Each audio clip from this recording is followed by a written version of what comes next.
A Highland Christmas, Book 5 in the Shadows series, written by Juliette Duncan, narrated by Jessie Sweeney. Chapter 1. Glasgow, Scotland, December 23rd, 1988. After almost 3 years of working full-time with rape victims, Brianna deserved a holiday. But instead of going with her friend Susan to the south of Spain, where the weather would be mild and possibly even warm, she was going to the Scottish Highlands to spend Christmas with her Irish family she barely knew. No, that wasn't quite true. She did know and love some of them. But the others? She barely remembered her younger siblings, Ashlyn, Alana, Brendan and Sean, after being separated from them when she was just 10, following their mum's untimely death. Drat Danny for organising this, the 1 year she'd planned a real holiday. She blew out a breath as a familiar car horn sounded from the road. Drawing back the thin, sheer curtain, she glanced out the window of the 2-bedroom semi-detached terrace home in downtown Glasgow she shared with Susan. Although less than eager, she was packed and ready to go. So she flicked the television off, slipped her coat on and stepped outside, closing the door behind her. As the damp air hit her face, she shivered and dreamed of warmer climates. Lifting her hand, she waved at her brother-in-law Ryan as he climbed out of his large SUV and jogged up the stairs towards her. He gave her a quick kiss before grabbing her bag and placing it in the boot. She slid into the back seat behind her older sister, Grace, rubbing her hands together. Grace turned around and extended her slender hand, giving Brianna's a squeeze. "Hey, baby, how are you doing?" Brianna shivered, her lips tight. "Wishing I was in Spain?" She sounded petty, and she had to get over it. But at least she could be honest with Grace. "Don't we all?" Grace laughed lightly as she patted Brianna's hand. "Never mind, it'll be good to see everyone after all this time." Brianna humphed as she strapped herself in. "I don't know about that. I'd been looking forward to having a real holiday for once." "Next year, maybe." Grace gave an understanding smile before facing the front and cranking the heat up, while Ryan jumped in and pulled away from the curb. Brianna stared out the window as the dreary terraced houses flashed past. She was being immature. Grace was probably right. Spending Christmas together with all her siblings for the first time in more than 20 years should be cause for celebration. She just didn't feel it. She didn't want to rake over the past. Goodness knows she'd done enough of that, and now she'd moved on. In fact, she'd even been thinking of leaving the rape centre she and Grace ran together, although the courage to share that thought with Grace was presently lacking. Besides, what would she do if she left? With no other option, she settled into the soft leather seat for the 2.5-hour drive to Fort William and the Christian community her older brother Danny and his wife Lizzie managed, and dreamed she was in a plane heading for Spain, not a car heading for the Highlands in thick, damp fog. "You need to leave now, Daniel, or you'll be late." Lizzie folded her arms and studied her husband with amusement as he stood in front of the mirror combing his dark, wavy hair. "I know, love. I'm almost ready." Daniel caught her eye in the hallway mirror and winked as he slipped the comb into the back pocket of his faded blue jeans and turned to face her. "Sure you can come?" As he lifted an eyebrow while rubbing her forearms and gazing into her eyes, Lizzie almost changed her mind. But no, she had to stay home and finish the preparations. "You know I can't come. Mother and Father will be here soon. Besides, the children are looking forward to going to the airport with you." Daniel stepped closer and drew her into an embrace, nuzzling her neck. "Okay, but I'll miss you." Lizzie chuckled and shook her head. "Don't be silly, you'll only be gone a few hours." She pulled back and looked into his crystal blue eyes, her voice growing serious. "Just take care on those roads, especially in this fog." "I fully intend to." Daniel lowered his face and placed a soft kiss on her lips. "Sorry I won't be here to help with everything." "No, you're not. Since when did you like cooking?" Daniel laughed. "You're right." "Thank you. Now off with you." Lizzie pushed him away and stepped into the living room where the children were running around chasing each other.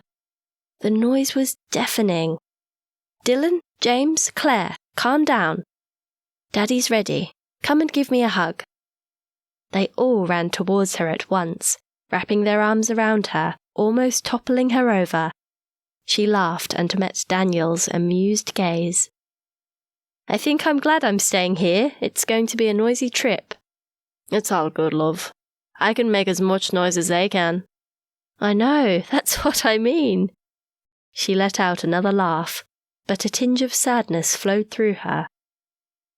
It would have been fun to take a drive with Daniel and the children, but there was a ton of cooking to do, and besides, her parents were coming, and no doubt they'd be early.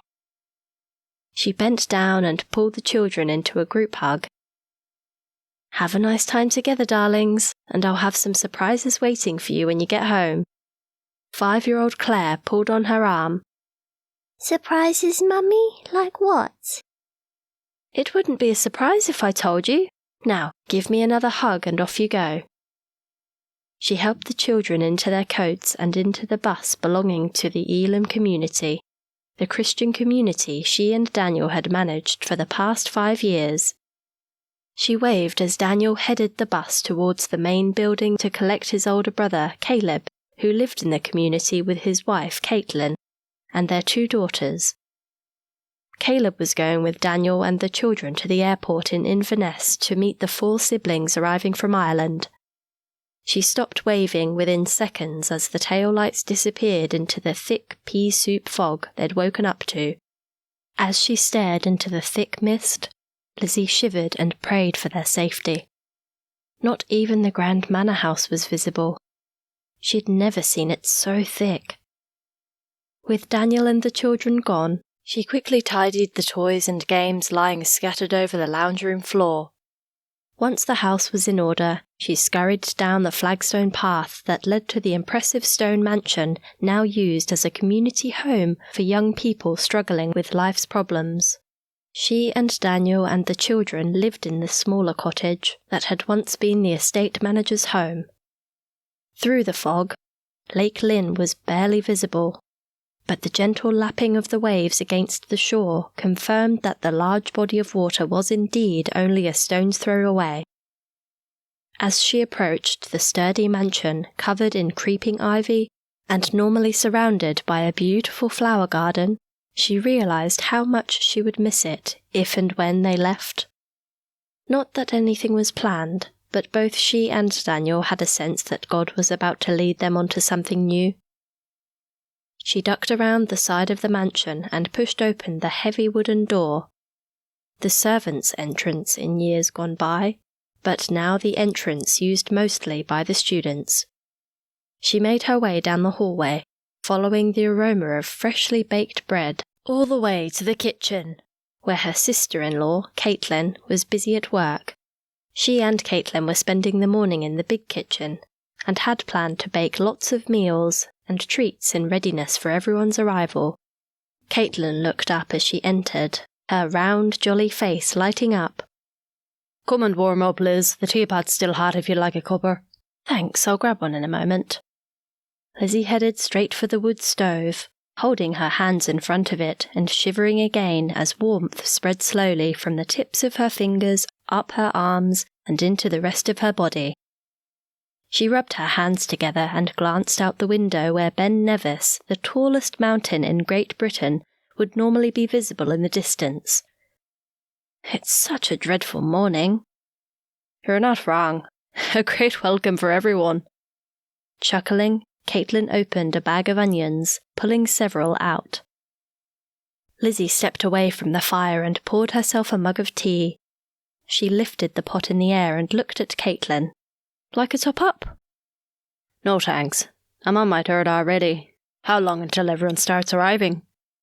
Caitlin blew some hair off her face as she diced the onions for the shepherd's pie they'd decided to serve for dinner. 3 hours, maybe less if the fog lifts. Lizzie cupped her hands around the mug and blew on her tea. The girls will be down in a minute. Caitlin looked up, brushing her watering eyes with her sleeve. I almost forgot to tell you. Andrew also offered to help. Lizzie rolled her eyes. Wow, we'll need to be on our toes. Andrew, a chef at one of the top restaurants in Glasgow, and the son of David and Rosemary McKinnon, the owners of the property, had arrived the previous evening to spend Christmas with his parents. I think it'll be fun. I've always wanted to cook with a real chef. It's all right for you. I struggle just to do the basics. Lizzie took a sip of tea before placing the mug on the kitchen table and donning an apron, tying it securely behind her back. I'm sure it'll be fine, but you can work with the girls if you'd rather. I thought they might have gone to the airport with Daniel and Caleb. No, 12 going on 20. You know what it's like. Caitlin chuckled. They spend hours in front of the mirror these days. They're lovely girls. You and Caleb have done a great job with them. Thanks. They're going to miss it here when we go back to Belfast. Caleb had been the activities coordinator at the community for the past several years, but the family was returning to Belfast because Caitlin's mother had taken ill. They must be looking forward to seeing their friends again. They'd rather be here with the new friends. Caitlin wiped her face again. They'll adjust quickly. Lizzie took out a mixing bowl and grabbed the ingredients to start making a triple-sized bread and butter pudding. With so many mouths to feed, they'd chosen easy-to-prepare meals they could make ahead of time. I hope so. It's a hard age to uproot them. Putting the knife down, Caitlin grabbed a handful of tissues and blew her nose. They can always come back for a visit. I'm sure they'd like that. Caitlin threw the tissue into the bin and washed her hands, then turned to the doorway, her face lighting up when Imogen and Tara, both wearing hot pink sweatshirts, dark blue jeans and black joggers, appeared. She held out her arm. And here they are. Lizzie chuckled. How could she still not tell them apart after almost 2 years? She gave them a smile. Hi, girls. You excited about Christmas? The girls both nodded as they entered and stood in front of the freestanding island bench where Caitlin had resumed dicing the onions. Got your tongue, girls. Answer your auntie. One of them, maybe Imogen, turned and looked at Lizzie. Her eyes, although dark like her mother's, were innocent and clear. Sorry, Auntie Lizzie. Yes, we're very much looking forward to Christmas. Lizzie smiled. My 3 certainly are. They can't wait. Every morning they check the tree for new presents. Caitlin tipped the tray of onions into a large pan on the stove. Come on, girls. You need to get to work. You're on vegetables. Mom. Their shoulders slumped. She stirred the onions as they began to sizzle, filling the kitchen with a wonderful aroma. Only joking. You can bake some gingerbread men and then help me with the trifle. The face of the twin who'd answered earlier lit up. That's better. Come on, Tara, let's get started. Lizzie smiled to herself. For once, she'd guessed right. Soon after, as Imogen and Tara were busy making dough for the gingerbread men and Lizzie buttered bread for the pudding, Andrew knocked on the door and poked his head in. I believe this is where it's all happening. May I come in? The words rolled off his tongue in a soft Scottish brogue. Caitlin looked up. Please do. We've been expecting you. Andrew took the apron she offered and slipped it on. As he rolled up his sleeves, Lizzie couldn't help but notice the curly ginger hair on his fair arms. With that tawny gold hair with a hint of ginger, and his warm hazel eyes, Andrew McKinnon would be a great catch for someone, if he were available. Lizzie's mind ticked over. Brianna? She chuckled as she returned to her pudding. Yes, Brianna. It was time Daniel's younger sister had some love in her life, and the softly spoken, ruggedly handsome Andrew McKinnon might just be her perfect match. Chapter 2. As Lizzie expected, her parents, Roger and Gwyneth Walton Smythe from Wiveliscombe Manor in the south of England, arrived first. While she greeted them at the main door, a dark-coloured SUV turned into the driveway and pulled up behind her parents' BMW. The front passenger door opened, and Grace, Daniel's sister, who was closest to him in age, stepped out, her long legs easily reaching the ground as she quickly slipped on her dark red coat. Grace then opened the back door for her younger sister, Brianna, who, by the way she stretched, looked like she'd just woken up. Grace's husband, Ryan, lifted their cases out of the boot and followed the women to the main entrance. Lizzie greeted everyone and made the introductions, and after they'd all removed and hung their coats, she ushered them into the drawing room. The log fire Andrew had lit earlier that morning crackled in the huge fireplace, the smell of pine needles filling the room with a reassuringly familiar smell. Without Daniel and the children there, Lizzie wondered how the next hour or so would go, but she had nothing to worry about. Grace, as confident and charming as ever, engaged her mother in conversation, but Brianna headed straight for the kitchen. Although she had grown in confidence since kicking her drug habit and giving her heart to the Lord almost 2 years ago, there was no doubt she'd feel intimidated by Roger and Gwyneth. Lizzie's parents couldn't help the way they spoke, but she knew many considered them posh. It wouldn't worry Grace, who'd been a high-profile prosecuting barrister prior to her marriage to Ryan. But Brianna? A different matter altogether. Lizzie sometimes wondered if Grace missed the challenge of the courtroom now that she was managing the Place of Hope. She and Brianna had opened the Rape and Support Counselling Centre in Glasgow following her acquittal of involvement in a terrorist attack. Seeing the way Grace and Ryan looked at each other, Lizzie decided that Grace was content with her new life, especially as now she had no secrets to hide and her slate had been wiped clean by the blood of Jesus. She sat down and joined the conversation between her mother and Grace, while Ryan stood with his back to the fire and chatted with her father. Caitlin poked her head into the room. Despite her face being flushed from cooking, she still wore a cheery smile. "Caitlin, come in and say hello." Lizzie held her hand out and motioned for her to join them. "You remember my mother, Gwyneth?" "Of course I do." Caitlin smoothed her hair and straightened her apron before stepping closer and taking her hand. Lizzie hoped Caitlin wouldn't curtsy and breathed a sigh of relief when she leaned down and placed a kiss on her cheek. "Nice to see you again, Gwyneth. How was your trip?" Gwyneth smiled politely. "Not too bad, considering the weather and the time of year. We only came from Edinburgh this morning, so we didn't have far to come." "No, but the fog was terrible, and it still hasn't lifted." Grace stood and gave Caitlin a hug. Tall and elegant as always. Grace towered over her short, pudgy sister-in-law. "How are you, Caitlin?" "I'm fine, thanks. Good to see you, Grace."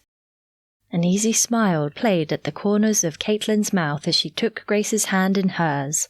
There had been a time back in Belfast before Grace met the Lord when she barely acknowledged Caitlin's existence. But things had changed. God had transformed Grace's life so much that Lizzie still had to pinch herself occasionally to believe it had really happened. Caitlin let go of her hand. "Can I get everyone a drink before lunch?" Gwyneth smiled. "A cup of tea would be lovely, thank you. I'm sure Roger would like one too." She glanced at him, but his back was turned and he and Ryan were engrossed in conversation. "I'll make a pot and bring it in." Caitlin took a step backwards towards the door, her head bobbing. "I'll give you a hand." Lizzie went to stand. "No, stay there. Brianna and Andrew can help." Caitlin's mouth twisted into an infectious grin as she motioned for Lizzie to remain where she was. Lizzie suppressed a chuckle. It was happening already, and she hadn't done a thing. Brianna's eyes had widened when she entered the kitchen.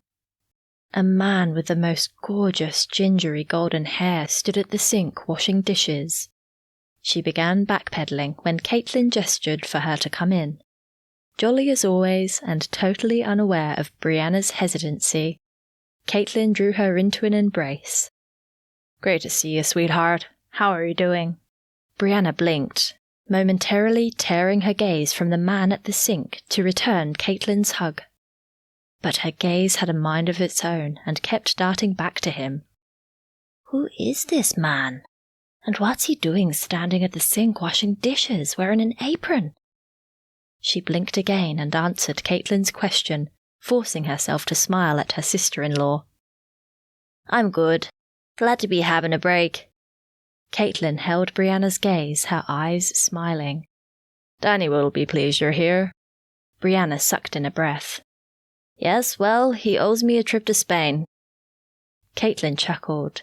"You never know with Danny. He might just surprise you. Anyway, come and meet Andrew, Rosemary and Davidson." Brianna's eyes widened again. Of course. Rosemary, the owner of the property and the support person for the female students, had mentioned her son several times while Brianna had been a student at the community. Rosemary had even proudly shown her some family photos, but she had taken little notice at the time. Now she wished she had. Caitlin grabbed her hand and drew her towards the most disturbingly attractive man she'd ever laid eyes on. As Andrew McKinnon turned around, her gaze was drawn to his hazel eyes, soft, warm, and dancing with amusement. She averted her gaze quickly, but it was too late. He'd seen her reaction. If only the floor would open up and swallow her now. "Brianna, is it? Nice to meet you." Goosebumps ran over her skin as the soft Scottish inflections rolled off his tongue. She was too surprised at her reaction to do more than nod, but she had to say something. She offered him a small, shy smile. "Yes, nice to meet you too." Her throat was tight, her voice shaky. He extended his hand. She reluctantly reached out and took it. As their skin touched, her flesh tingled. His hand, firm and strong, was surprisingly tender, like nothing she'd felt before. The nearness of this man overwhelmed her, and she quickly withdrew her hand and stepped back. "Did I hear you were going to Spain?" He reached behind his back and undid the apron. As he removed it, she took in his tall, athletic physique and tried to remember what Rosemary had said about him. Yes." She was stuttering, but couldn't help herself. "I was going with a friend, but I cancelled because of the family gathering." "You'd love Spain. You should go one day." He hung the apron on a hook behind the door. With his back turned, she took the opportunity to get Caitlin's attention. She needed help. But Caitlin just grinned, her eyes glinting. "I'm going to say hello to everyone. Can you make a pot of tea, Brianna? I'm sure they'll want one after their drive." Brianna's eyes widened.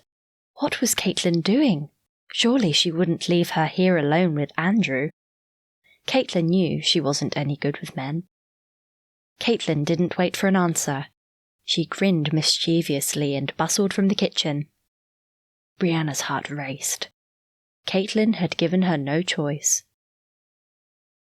She'd make the tea and try not to embarrass herself, and then she'd escape. Quickly grabbing the canister of tea from the shelf beside the window, she heaped spoons full of the black leaves into the teapot. "You know your way around this kitchen." Andrew leaned back against the bench with one ankle crossed over the other and his arms folded. Brianna swallowed hard. She'd have to tell him she used to be a student here, but as soon as she did, she'd be giving him a glimpse of her past. Only people with problems came to the community, and since his parents owned the place, he'd know that. She took a deep breath. What did it matter? God had healed her deep inside, but it was still hard talking about her past. especially with such a disturbingly handsome man.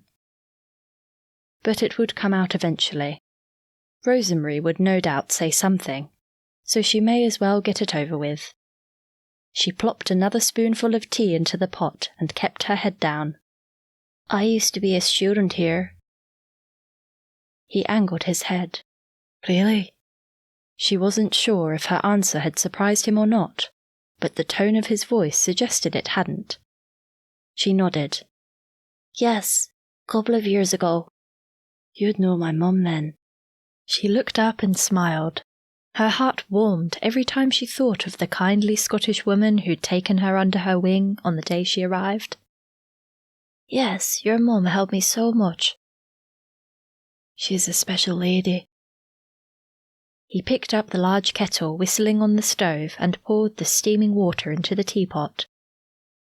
She was acutely aware of his masculine body and cologne as he stood near her, filling the pot. His closeness was both confronting and disturbing. She breathed a sigh of relief when Caitlin returned. They all would like tea. Andrew, would you mind taking the tray in with the cups and saucers? Will you be okay with the pot, Brianna? I'm going to call the girls. I'll be fine. Brianna forced a smile. Caitlin was putting her on the spot, and she knew it. What if she spilled tea on Lizzie's mother? And Grace would notice her unease straight away. She'd poured tea hundreds of times before, but never with a man like Andrew McKinnon by my side. Lizzie glanced up as Brianna entered the drawing room. Looking uneasy, she carried the teapot covered with a brightly coloured tea cosy. But Andrew, hot on her heels and wearing a wide grin, appeared to be enjoying himself. Thanks, Brianna. Andrew, just put it on the sideboard. I can pour.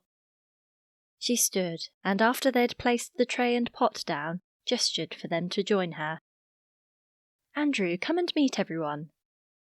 She made the introductions, and then, after they'd all exchanged pleasantries, took orders. Andrew joined Ryan and her father in front of the fire, and Brianna helped distribute the cups of tea as she poured. As she poured the last cup, Caitlin and the girls joined them, and everyone continued chatting while sipping tea and nibbling shortbread. But she kept an amused eye on Brianna and Andrew. Sparks were flying between them, and it gladdened her heart. It was beyond time Brianna had someone special in her life. But it would challenge her. In Brianna's entire 34 years, she was yet to have a proper relationship with a man. Raped by her cousins at age 15 and losing her baby at age 16, she'd turned to drugs. Jesus had since healed her, but she would need God's grace and strength to get close to a man. Any man. But from what Lizzie had seen of Andrew McKinnon, she was convinced he would be perfect for her. With his mother's gentle spirit and his own zest for life, Andrew McKinnon could be exactly what Brianna needed. Unless he already had someone special in his life. She'd just have to pray he didn't. After a short while, she suggested everyone freshen up before lunch.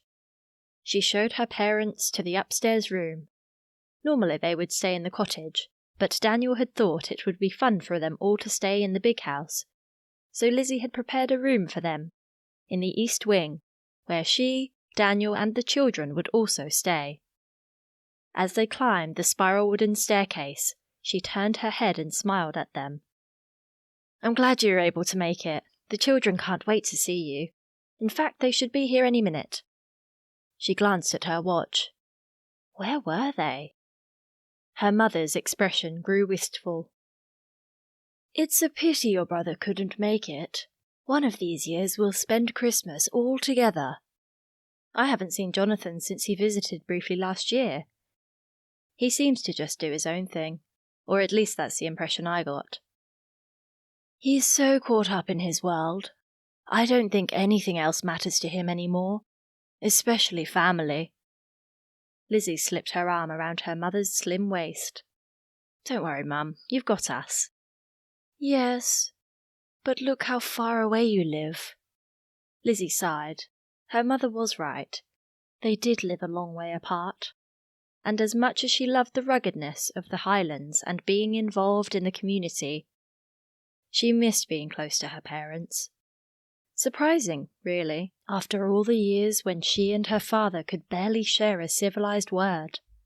But things had changed so much, and her father now didn't just approve of Daniel, he loved him. Let's not think about that now.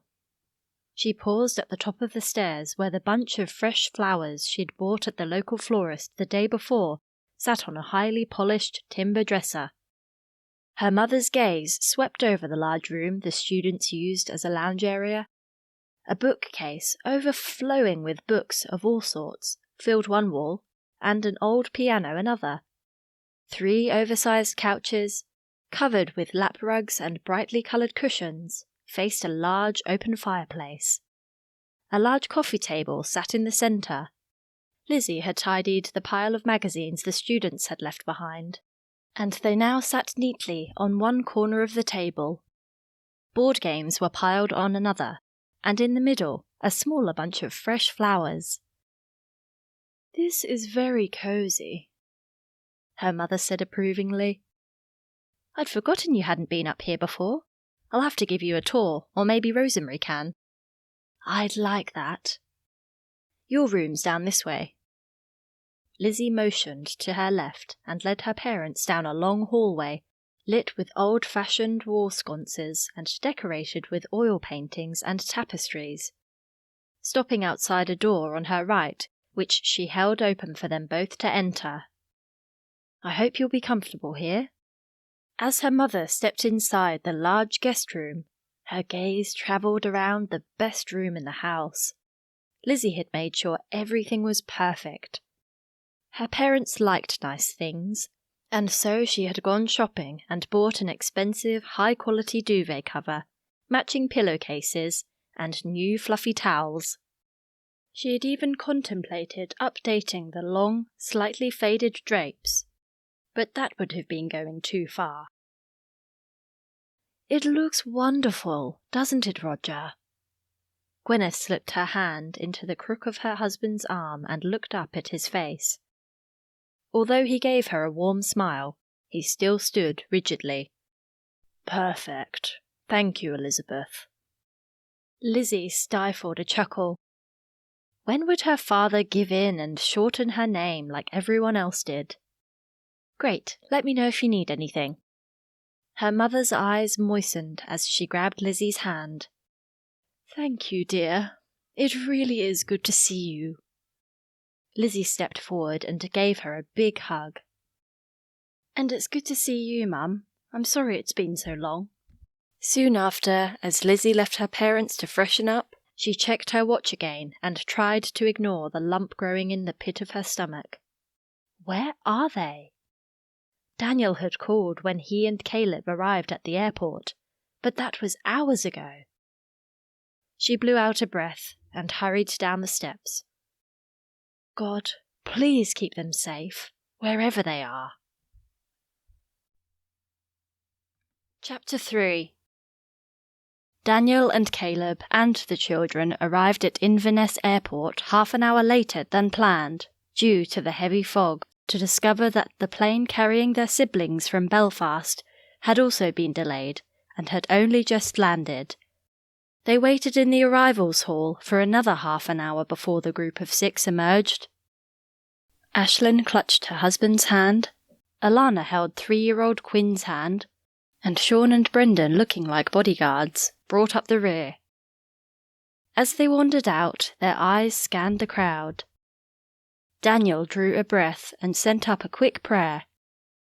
God, please bless our time together. Each of his siblings had their own unique stories, but none apart from Ashlyn and Alana, who'd lived together for most of their lives until Ashlyn had recently married her longtime boyfriend, Joel, really knew each other.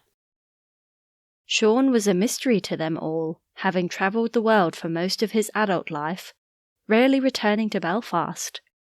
It was a miracle he was home and had agreed to join the family for Christmas. It was also a miracle Brendan was out of jail. How would these two in particular cope with staying at a Christian community? Would they feel uncomfortable? Would there be arguments and disagreements? How much of the past would be raked through? What would these four, plus Joel, think about the other four siblings, including himself, who'd given their hearts to the Lord? Would they consider them soft and weak? Daniel had asked God to bless their time together, and trusted he'd smooth the way, but had he been too ambitious? He released his breath and raised his hand, catching Brendan's eye. Brendan nodded in acknowledgement, but his expression remained unchanged. Daniel gulped. What had he gotten himself into? Brendan was a hardened criminal, who mixed with other hardened criminals. Yet when he attended Da's funeral several years ago, he had a tear in his eye as the coffin was lowered into the ground. There was hope for even the toughest of criminals. No one was beyond God's saving grace. And didn't Daniel know that? He shifted Claire to his other hip and pushed his way through the crowd. Caleb held James's hand and followed closely behind. 7-year-old Dylan raced ahead, darting around groups of people and stopping only when Daniel called out. The men shook hands. Daniel and Caleb kissed and hugged the girls, and Quinn clung to his mother, studying everyone with big round eyes covered by lashes too long for a boy. Welcome to Scotland, everyone. Great to see you all. Thanks for coming. Daniel spoke too fast, and his chest was tight. Caleb clapped Daniel on the back and stood beside him. It means a lot to both of us that you've come. It really is great to see you all. Alana's eyes misted over. She quickly wiped them with the back of her hand and pulled Quinn tighter. Ashlyn smiled. We're all glad to be here, aren't we? Clinging to Joel's arm, she glanced at each of her siblings in turn, urging them to agree. Brendan looked down at his shoes before raising his head, his expression softening. Yeah, I'm glad to be here. I am too, I think. Sean stood with his hands in the pockets of his red bomber jacket. Despite his years of travelling, he hadn't lost his Irish accent. Alana just nodded. Black streaks from tears mixed with mascara ran down her cheeks. Daniel gave her an extra hug. But if he made too much of a fuss, he too could end up in tears. Caleb rubbed his hands together. We'd better get moving. The fog started to lift, but it'll still take about 2 hours to get home. He headed for the exit and everyone followed. Daniel unlocked the 20-seater community bus, and after he and Caleb stacked the suitcases in the back, they ushered everyone into their seats. Claire clung to him, wanting to sit beside him in the front. He probably should have left her at home with Lizzie, but she'd been excited to come. It was a different story now. Not surprising, really. Brendan and Sean would intimidate anyone. It's okay, Danny. I'll sit in the back. Caleb knew what it was like to have a shy daughter. He had 2. Thanks, man. Appreciate it. Daniel's hopes for a drive home filled with happy chatter soon flew out the window. Engaging everyone in conversation was hard work, a lot harder than he'd expected. Ashlyn and Joel chatted on and off with Caleb, as did Sean. But Brendan and Alana barely said a word, and he had to concentrate on the road. At just under the halfway mark, when the crumbly remains of Orkhart Castle and the deep, dark waters of Loch Ness came into view on their left, Daniel rounded a corner and slammed on the brakes. A truck on its side blocked the road. The bus skidded and fishtailed. Claire screamed. Daniel pressed harder, trying to bring it to a stop. A deathly hush filled the back of the bus. The bus stopped inches from the truck. Daniel blew out a deep breath and reached for Claire, pulling her close, comforting her, and very glad she'd been wearing a seatbelt. He turned around and cast his gaze over the rest of his passengers. "Is everyone okay?" One by one, they either nodded or said quietly that they were, but all their faces were pale. He thanked God silently that no one had been hurt, but then his thoughts turned to the driver of the truck. "Claire, Daddy and Uncle Caleb have to go outside and look at the truck. Can you climb into the back with your aunties?" I want to stay with you, Daddy. She shot several quick glances into the back, but then buried her head in Daniel's shoulder. He gently pried her head up and looked into her eyes, wiping her damp face with his fingers. "I know, sweetheart, but it's cold outside and I won't be long. Will you do it for me?" Looking at him with a serious expression, she nodded. Okay, but come back quickly. "I will, sweetheart. Thank you." He hugged her and then helped her climb over the centre console into the back. Aislinn reached out and lifted her onto the seat beside her that Joel had just vacated. Joel, Caleb, Sean and Brendan had already jumped out and were sprinting to the truck. Daniel quickly reversed the bus away from the wreck, switched on the warning lights, and then followed them, pulling his beanie over his ears as a blast of icy wind hit him. Approaching the truck, which lay on its side, Daniel wondered what they would find. Many years ago, when he and Lizzie had just met, he was an orderly at a hospital and had seen many traffic accident victims wheeled in with various degrees of injury, and he and Caleb had both taken emergency first aid courses as part of their jobs at the community, but even with all that preparation and training, dread filled him. He prayed the driver had survived, but held little hope as the cab had almost completely crumpled when it hit the stone wall bordering the road. As more people stopped at the accident, the potential danger grew. Steam hissed from the engine, and there was every possibility the truck could burst into flames any second. It was too dangerous for any of them to go inside. But Caleb and Brendan had already scaled the crumpled side and were on top. A sinking feeling like being swept out to sea in an ebbing tide flowed through him. He took a moment to catch his breath as he reached Joel and Sean, who were holding people back on the other side of the truck. "Has anybody called emergency services?"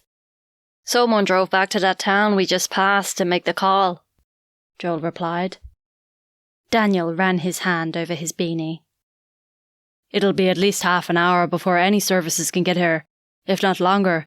Do we know if the driver's okay?" "Not yet. They just got up there."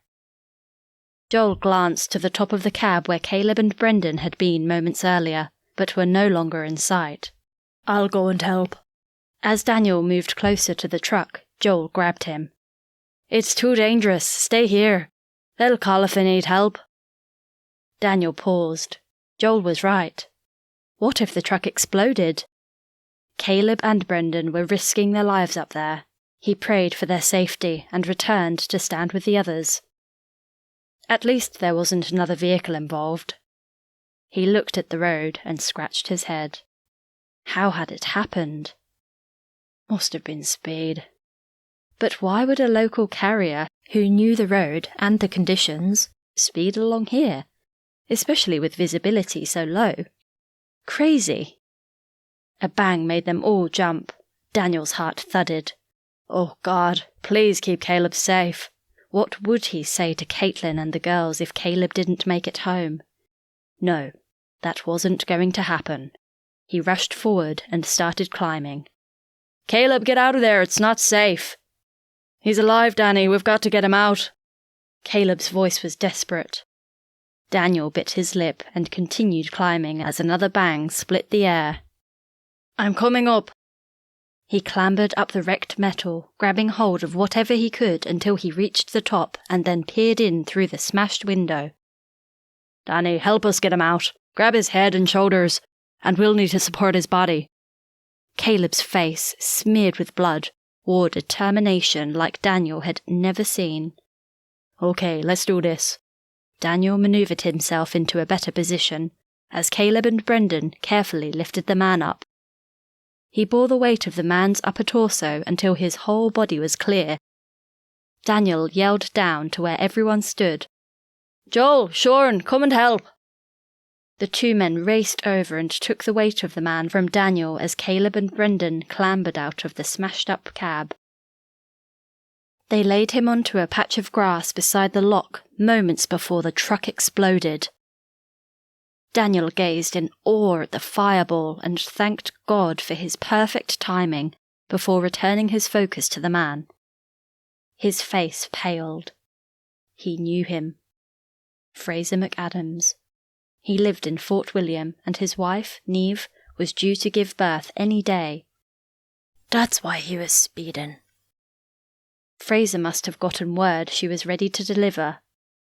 "Okay, let's have some room. Is there a doctor here?" Everyone in the gathered crowd looked at each other, but no one came forward. "What about a nurse?" Still, no one stepped up. Daniel met Caleb's gaze. "Looks like it's you and me. We can do this." Caleb knelt down on the opposite side of the man and lowered his face. "Fraser, can you hear me?" Fraser moaned. "Where does it hurt?" Fraser groaned louder. Caleb glanced up at Daniel. The muscles in his neck taut. "We need to check his airways." Daniel carefully tilted Fraser's head back, opened his mouth and peered inside. "Clear." "We need to make him comfortable and stop that bleed." Caleb raised Fraser's bloodied shirt and gagged. He lowered the shirt and then looked at the crowd. "Has anyone got a towel?" His voice was desperate as he held his hands tightly over the oozing wound.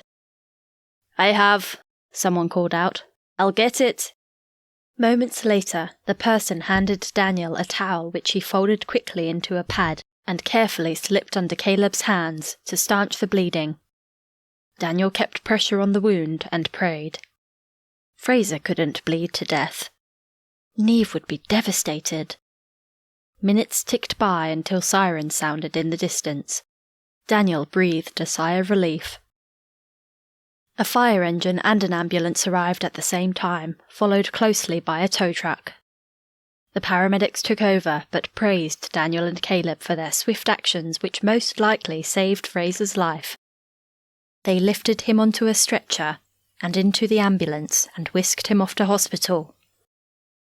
The firefighters took another 20 minutes to fully extinguish the blaze, and it took 2 tow trucks almost an hour to right the wrecked vehicle and get it onto one of them before the road was reopened.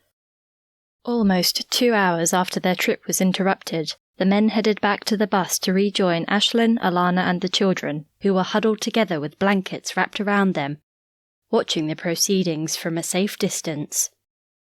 Claire ran towards Daniel. When she stopped, she looked up at him, her eyes big, round, and full of concern. Will the man be okay, Daddy?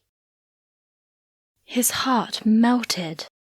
Bending down, he rested one knee on the ground to level his face with hers. "Yes, sweetheart. The doctors will fix him and make him better." Can we ask God to help too? "That's a great idea. Shall we do that now?" Claire nodded, thumb in mouth. "Would you like to pray?" Okay. As Claire bowed her head, Daniel placed his hand on her shoulder to steady himself and then bowed his head too. Claire's little voice was so sweet. Dear God, please help the man get better before Christmas so he can be home with his family when Santa comes. Thank you that Daddy was able to help him. Amen. Daniel added his own request. "And dear God, please be with this man's wife as she brings their new little baby into the world." Claire's head shot up. Are they getting a baby for Christmas? Daniel laughed. "You could say that." Can we get a baby for Christmas too? "Not this year, sweetheart." Next year? "Maybe." Standing, he ruffled her hair and took her hand. "We need to go home now. Mummy will be wondering where we are. Okay. She smiled sweetly as they walked back to the others. Would you like me to drive? Sean asked as Daniel approached. That would be super, thanks. Clapping him on the back, Daniel gave him a grateful smile. Brendan joined Sean in the front, while Daniel joined the children in the back. He wasn't sure what had happened, but everyone seemed closer. Maybe witnessing such a terrible accident had made them appreciate their own lives and family more than before. Whatever it was, he felt blessed to be surrounded by his family, and thanked God for bringing them all together. Chapter 4. When the bus pulled up outside the main building, Lizzie dashed outside with Caitlin right behind her. They had heard about the accident near the castle on the news and figured Daniel and Caleb and the others had been caught up in it. Everyone back at the community had been relieved it was a truck and not a bus that had crashed. And then immediately Lizzie and Caitlin felt guilty. When they heard the injured man was Fraser McAdams, they felt even worse. His wife, Neve, belonged to their Wednesday Bible study group, and they'd heard she was in the early stages of labour. They'd all gathered together and prayed for both her and Fraser, and had been waiting eagerly for Daniel and Caleb to return with the rest of the family. As Daniel climbed out of the side door of the bus with Claire's arms wrapped around his neck, Lizzie's heart filled with gratitude. It could so easily have been them.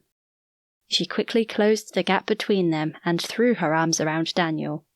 He reeked of smoke, grease, and dried blood, but she didn't care. She held him close and pushed back the tears stinging her eyes. "Thank God you're all safe. We were so worried." She leaned into his chest before pulling back and looking into his eyes. "Will Fraser be all right?" We prayed for him, Mummy. Claire reached out and twiddled a strand of Lizzie's hair. "That's wonderful, Claire. I'm sure God will look after him." And Daddy said they're getting a baby for Christmas. Lizzie fought the urge to laugh. "Yes, they are getting a baby for Christmas. Let's pray Fraser will be home before it comes." Is Santa bringing it? Lizzie gently shook her head as she touched Claire's cheek. "Not really, but let's talk about that later, okay?" Okay. She and Daniel had debated about whether to tell the children the truth about Santa or not, but hadn't been able to agree. He couldn't see the harm in letting the children find out in their own time, but Lizzie wanted to tell them, and moments like this just confirmed to her they should. Daniel kissed the top of her head and then eased himself from her arms. "Everyone's okay, love, and that's the main thing. And we've got guests to think of now." He was right. They could have this conversation later. She smiled into his eyes and then turned to greet the family. After everyone hugged and kissed, she and Daniel led them inside and introduced her parents to the family from Ireland. Grace and Brianna hugged their brothers and sisters, and then everyone sat down for a cup of tea and a chat. Lizzie kept an amused eye on Brianna and Andrew. Brianna sat on the couch beside Ashlyn and Alana, but every now and then she shot a coy glance at Andrew, who was talking with Ryan, Brendan, Sean and Daniel. And every now and then Andrew shot a glance at her, but their eyes never met. Maybe they needed a little help after all. She'd sit them together tonight at dinner. After everyone had finished their tea, Caitlin and Lizzie took the new arrivals upstairs and settled them into their rooms. Lizzie wondered how Brendan and Sean would cope living so close to everyone, but then, these accommodations would be luxury compared to a jail cell, and Sean would be used to bunking down with others, so she quickly put her concerns to rest. She excused herself after a while. Daniel had taken the children to their rooms, and although he was more than capable of looking after them, she wanted to make sure they were all okay after witnessing the accident. "Feel free to take a wander round, have a rest, whatever you like. Dinner will be at 6 in the main dining area. Call out if you need anything before then." "We'll be fine, Lizzie. We're all big people and can look after ourselves, Grace said, lifting her gaze from the magazine she'd been flicking through as she sat on one of the couches in front of the fire. She leaned against Ryan with her long legs elegantly crossed on the coffee table. Lizzie laughed. Grace would have never done that in her fancy apartment. How far she'd come to be so relaxed. I know, I'm sorry. We just want everyone to have a nice time. And we will. Off you go and look after your family. Grace dismissed her with a wave of her hand and a playful grin. Thank you. Lizzie chuckled as she headed down the hallway with a plate of freshly baked gingerbread men to where the laughter and giggles of happy children and Daniel spilled out of the room next to her parents. Hopefully putting them so close wasn't a mistake. Brianna was sharing a room with Alana and Quinn. That morning, when she'd arrived with Grace and Ryan, Lizzie had asked if she minded staying in her old room, the room she'd shared with Susan and Maggie when she had arrived at Elam Community as a suicidal drug addict more than 2 years ago. The room hadn't changed a bit. It was still as cosy and lovely as it had been on the day she first saw it, and the view of the mountains, still shrouded in mist, took her breath away. Living in the city, she missed the mountains. She'd never thought she would, but there was something special about them. Calming, yet at the same time, awe-inspiring. Brianna had already unpacked, and now she sat in the chair with Quinn on her lap while Alana unpacked. She hardly knew Alana. When all the siblings had been separated after Mam died, Brianna and Grace, ages 10 and 12, were sent to Londonderry to stay with Aunt Hilda. But Ashlyn and Alana, the 2 youngest girls, stayed in Belfast with another aunt and uncle. Now, more than 20 years later, they were both adults. Brianna looked at her younger sister and saw a lifetime of sadness in her eyes. Working with rape victims every day, Brianna had come to know a lot about the human heart, and how if someone said they were okay, often their eyes told a different story. Alana may not have been raped, but she was hurting, and Brianna's heart wept for her. Maybe God had put them together so she could share God's love with Alana, just like Rosemary had shared his love with her not that long ago in this very room. Brianna pulled Quinn closer. Holding him made her think of her own little son who'd died when he was only 2 months old. Even after all this time, she still felt the pain of loss, but it wasn't as fresh anymore. God had healed the bitterness and hurt she'd carried for many years. But if she wanted Alana to feel comfortable with her, Brianna had to earn her trust.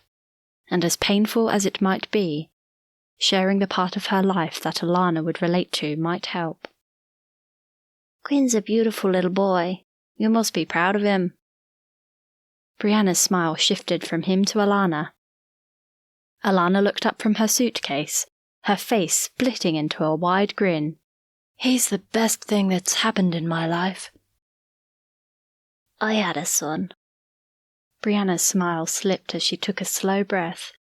Alana angled her head, her forehead creasing. I didn't know that. What happened to him? Brianna's tears were just below the surface as the memory of her beautiful little boy returned. Aiden died of pneumonia when he was 2 months old. Alana sat on the bed and lifted her gaze. I'm sorry. That must have been horrible. It was a long time ago, but yes, it was. Brianna closed her eyes for a moment, remembering the last time she held Aiden, just moments before he died. Were you? Alana's voice trailed away. Brianna grimaced. Raped. She mouthed the words so Quinn wouldn't hear it. Alana nodded, her eyes wide. How did you know?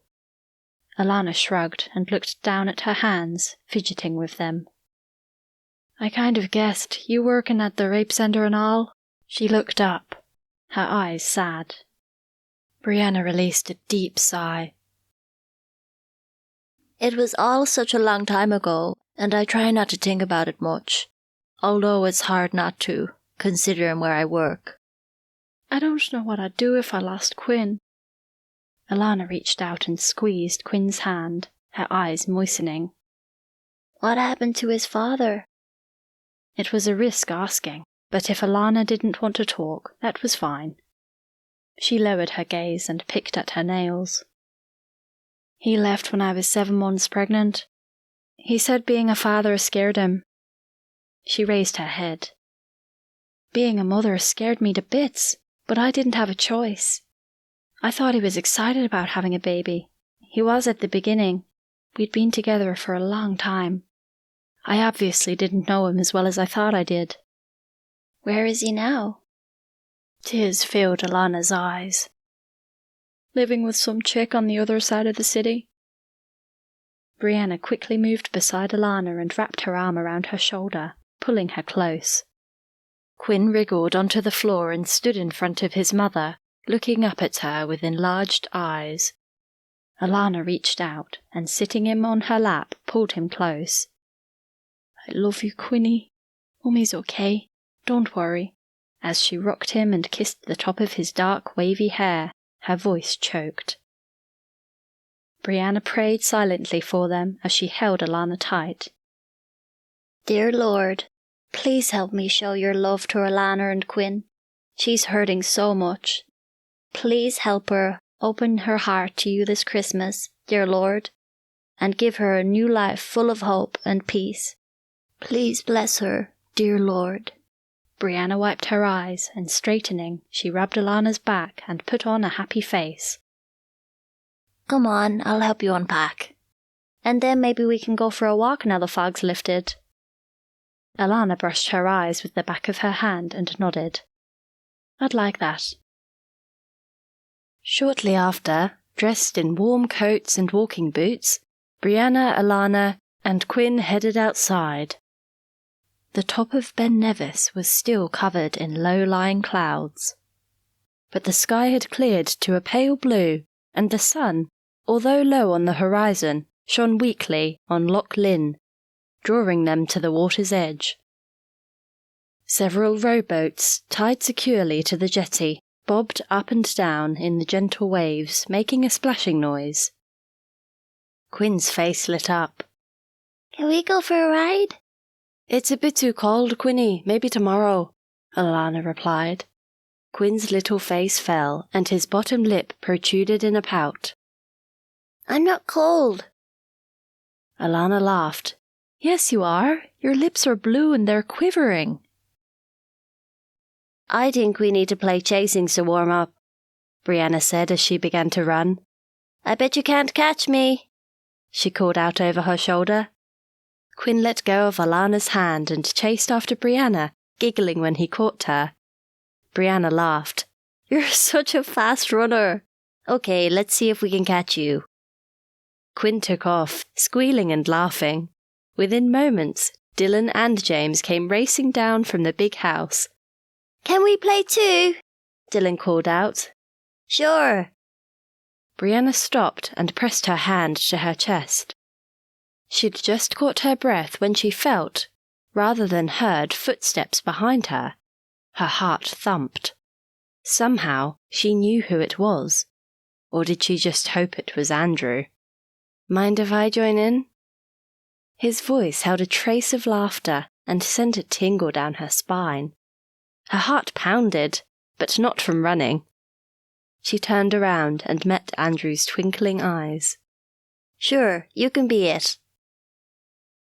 She tore her gaze away and called out to the children. Hey, everyone, Andrew's it. See if you can catch him. Andrew's athleticism amazed Brianna. He dodged James and Quinn and outran Dylan. He laughed when she tried to catch hold of his coat as he zipped past, teasing her. Alana was the clever one, waiting for him to turn his back before leaping towards him and slapping him on the back. It heartened Brianna to see Alana join in. The fresh, crisp air of the Highlands would do her good, just as it had done her not that long ago. After a few more turns, they all collapsed onto the damp grass and caught their breath, but within minutes, The children wandered down to the edge of the loch. "Don't get your boots wet, Quinny," Alana called out. "You either, Dylan and James," Brianna called as loudly as she could. Andrew chuckled. "Let them be. They're the boys." "Yes, but they can still get sick." Brianna turned her head and met his gaze. Her pulse quickened. "It'll be fine. Leave them be." His gaze locked on hers. She gulped. She had never expected a man to affect her like this. Could she open her heart just a little and see what might happen? She'd witnessed both good and bad relationships. More bad than good, if she were honest. But Danny and Lizzie, Caleb and Caitlin, and Grace and Ryan were all happy. Could she dare hope that she might also find happiness and love? Was it asking too much? Brianna drew her gaze away and focused on the boys splashing in the mud. There was only one way to find out, but the thought scared her to death. She'd convinced herself she would never get close to any man. It wasn't worth the risk. But now? Did she dare let her guard down just a fraction and see what might eventuate? The thought both thrilled and terrified her. Chapter 5. Brianna's long wavy hair, bouncing softly on her shoulders, mesmerized Andrew as she walked ahead of him into the dining room that evening. But he couldn't stop his gaze drifting to her shapely figure. Snug plaid trousers and a cream cashmere sweater accentuated not only the brilliance of her hair, but her very attractive figure. He inhaled her sweet perfume wafting in the air, but then pulled himself up. Brianna was gorgeous, but he couldn't fall for her. What was he thinking? He had far greater things to deal with right now, but maybe it wouldn't hurt to spend a little time with her. She seemed different from the shallow, vain girls he mixed with. A downfall of his job. Apart from her looks, her fragility and tenderness attracted him. There was depth to Brianna O'Connor. If nothing else, she could be a good friend.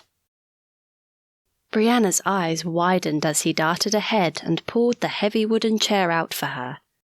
She gave him a shy nod and thanked him demurely. When she sat, she looked straight ahead with her hands folded in her lap.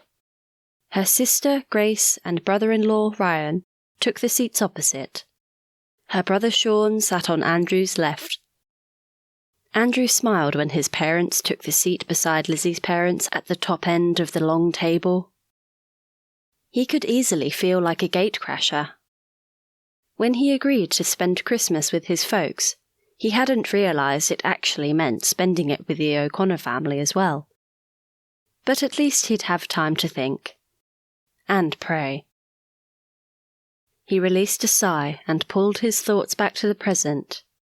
Time enough for that later. Grace began chatting with Brianna, asking her about her afternoon. Grace, with hair much darker than Brianna's, was also a looker, but she was classy, sophisticated. Andrew had heard she'd been a lawyer. He was just about to join their conversation when Ryan caught his eye. "What do you do for a living, Andrew?" Ryan asked. Andrew tore his attention from Brianna and Grace and answered Ryan. Before long, Ryan drew Sean into the conversation, and within moments they were chatting like best friends. Especially when Andrew discovered both men had also travelled extensively. Soon after, Brianna's older brother, Daniel, stood at the head of the table and dinged a glass. "Can I have everyone's attention, please?" Hush fell around the table as everyone turned their attention to him. He flashed an engaging smile as he cleared his throat. "I'd like to officially welcome you all. It's fantastic you could all come. And Lizzie and I are really looking forward to spending time with every one of you. Christmas is a season of celebration, and I'm so glad we can finally celebrate it together after all these years. Without any more ado, let's give thanks for this wonderful meal that my beautiful wife and sister-in-law have prepared."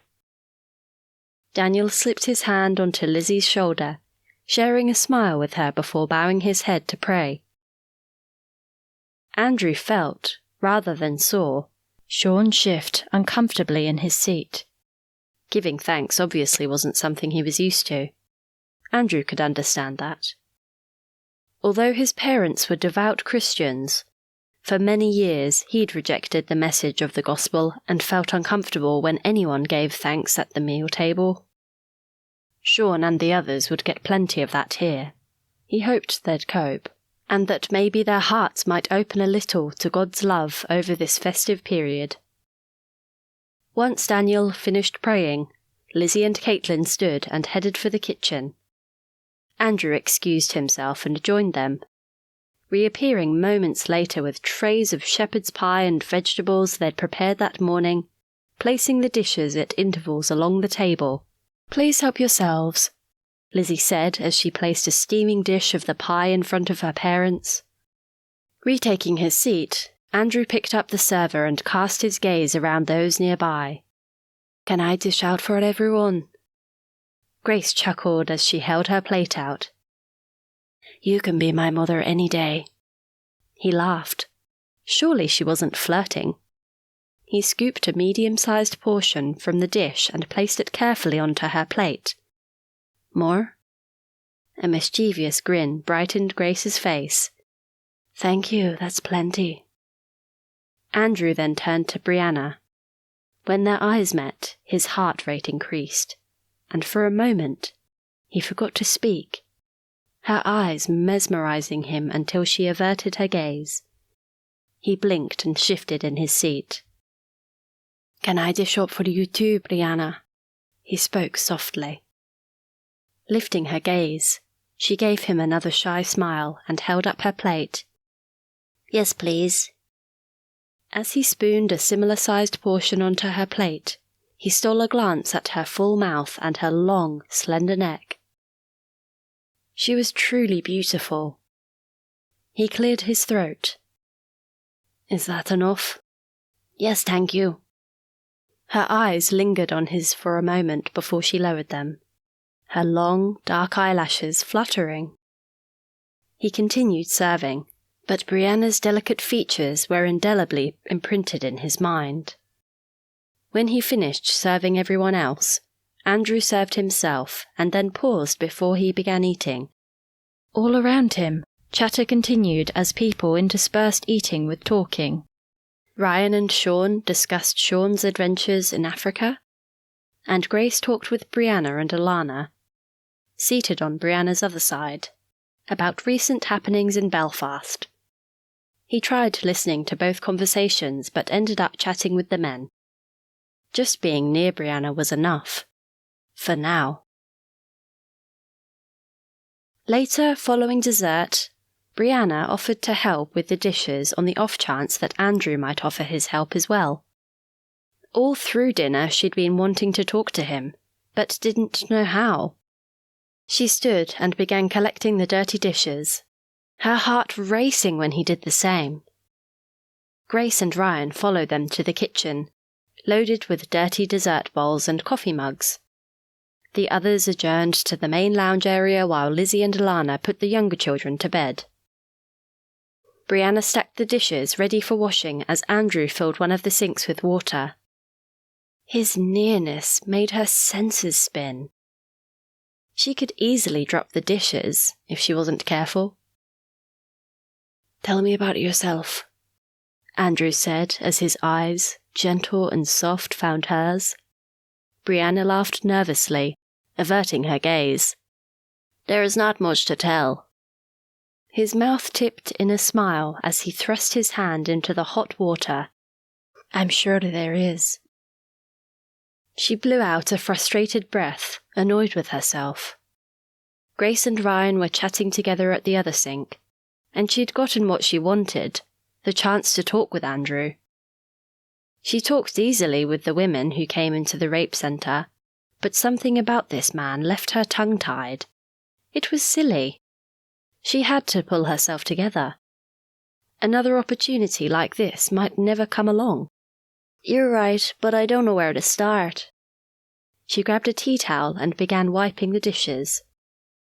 Andrew paused for a moment and looked at her with kind, understanding eyes. Well, tell me where you live and what you do. That's a good place to start. His easygoing manner relaxed her a little. The first question she could answer, but the second?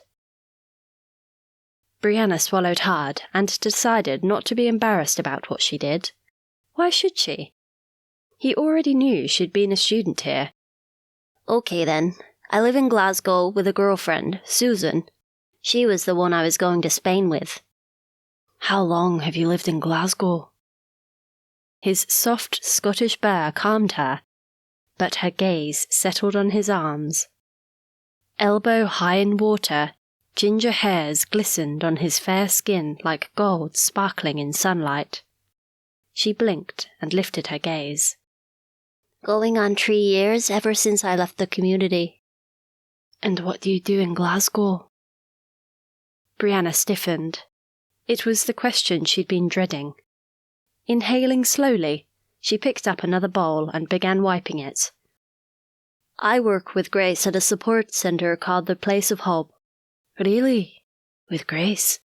His head tilted. Yes, with Grace. We started the centre when I left here.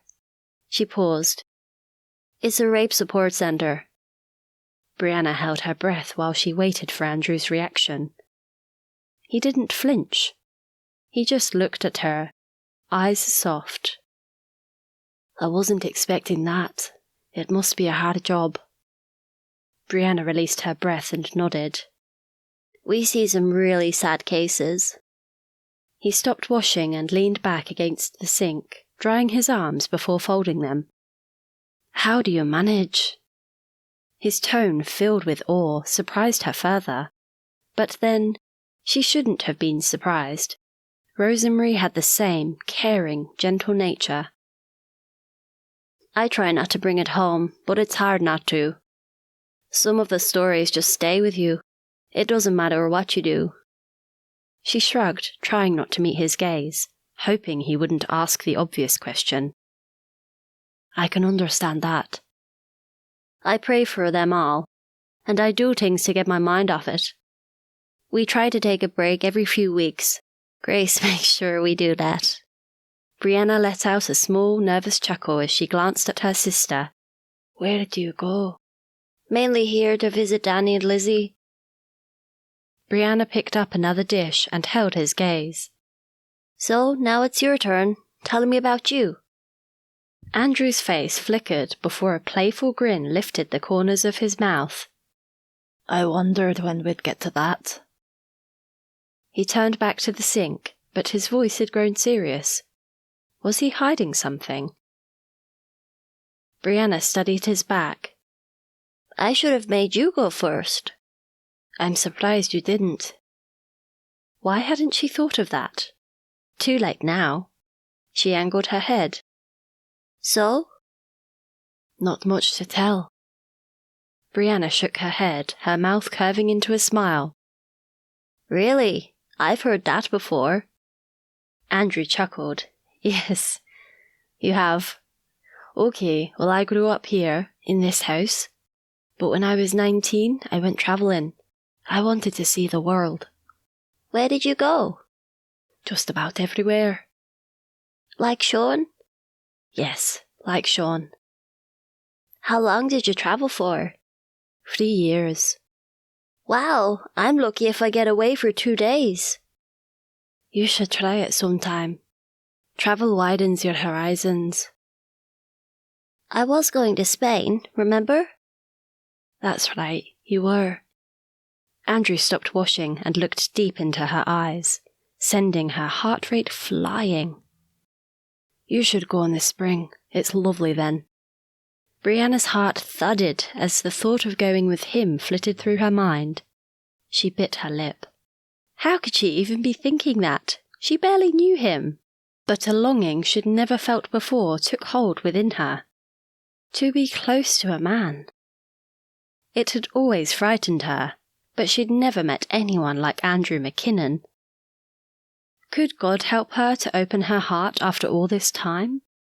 She fought to regain her composure. I might just do that.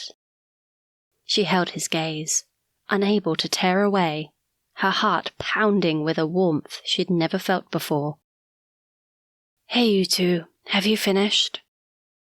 Brianna's eyes widened and she felt her face flush. Grace had caught them staring at each other.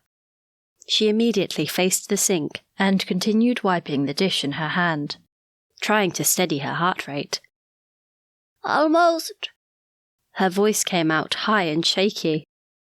Well, we're done. We'll leave you to it. Brianna glanced over her shoulder.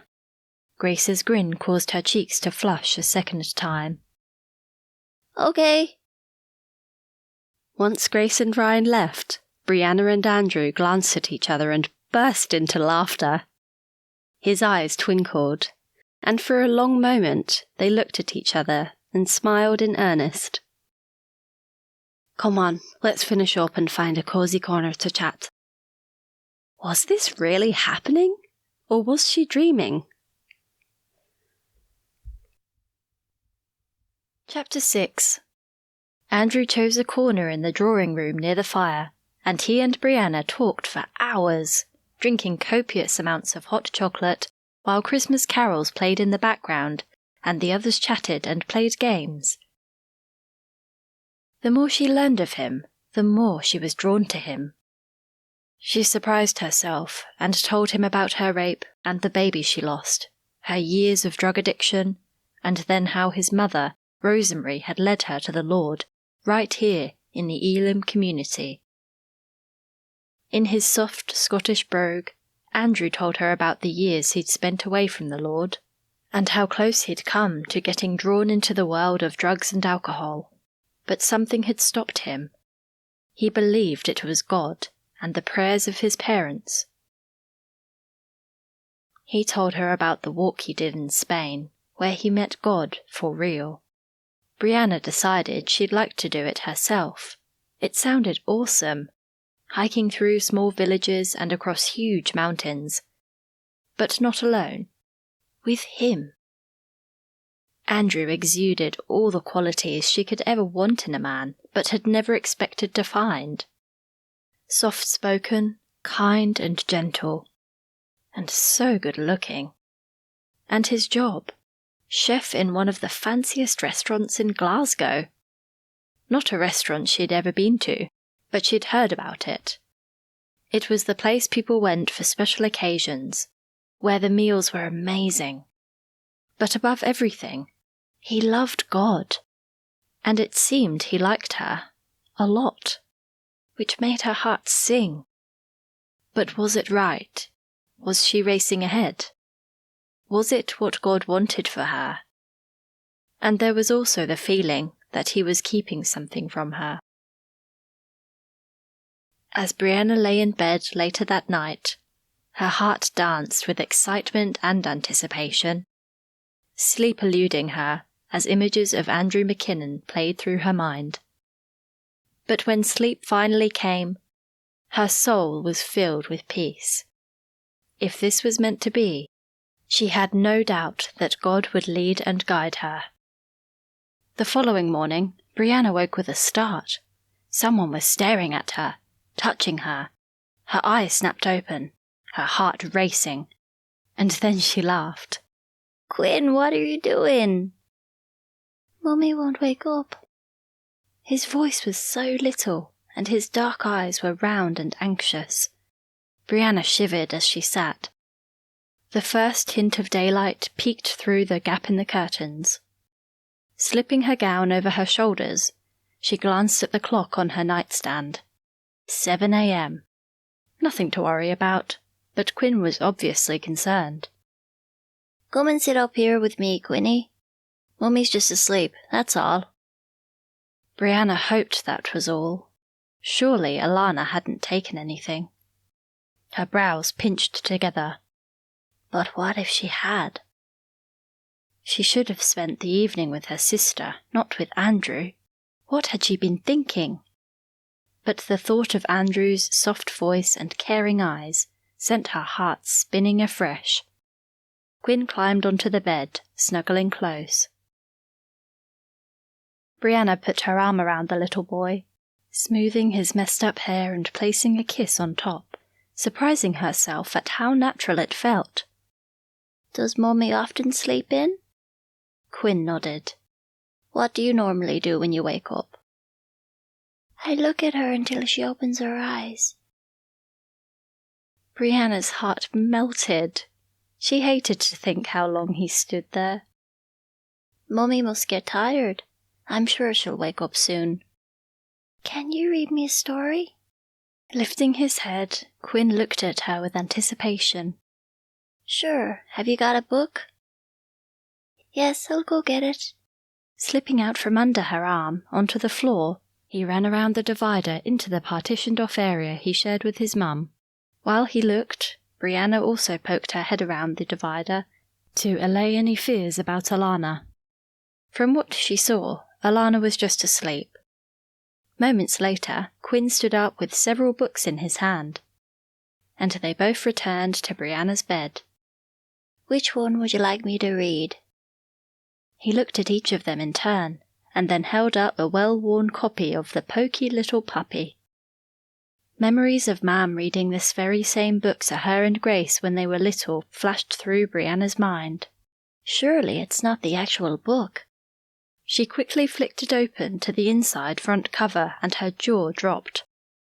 Her name, scrawled in messy handwriting, confirmed it was. Tears welled in her eyes as she lifted a finger and ran it over the scrawl.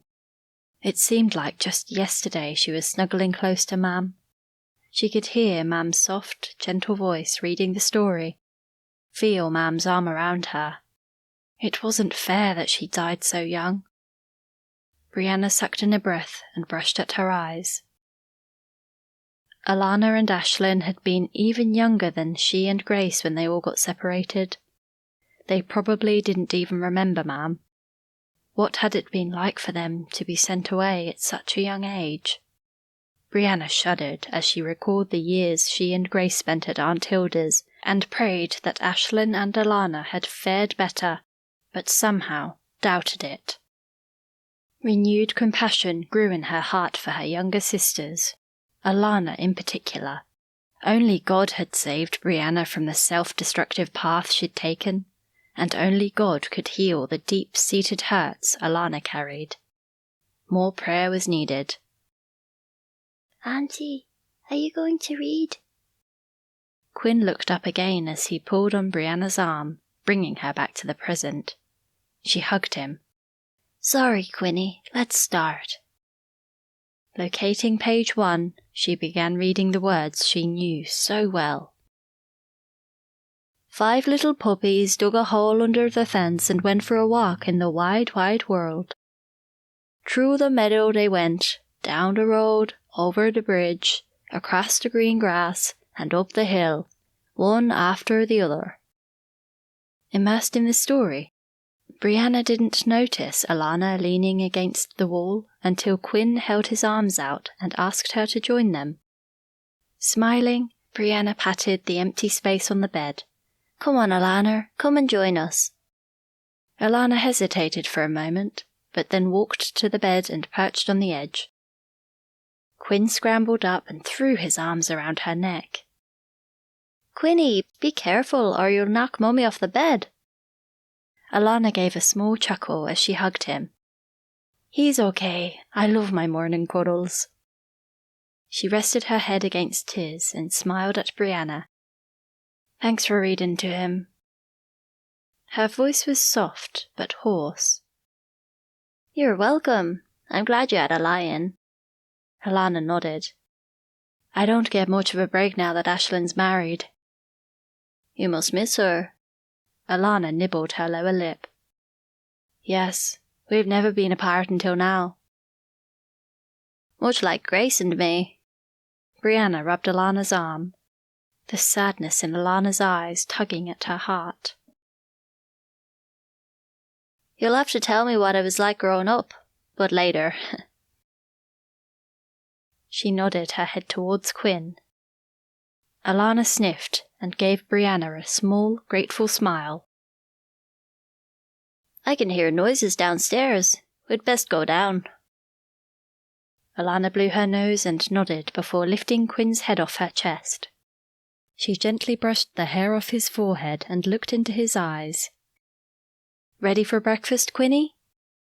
Can we finish the book first? He looked at her with pleading eyes. She hugged him to her chest, rocking him like a baby.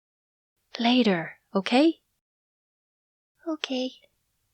His voice was so sweet, so innocent.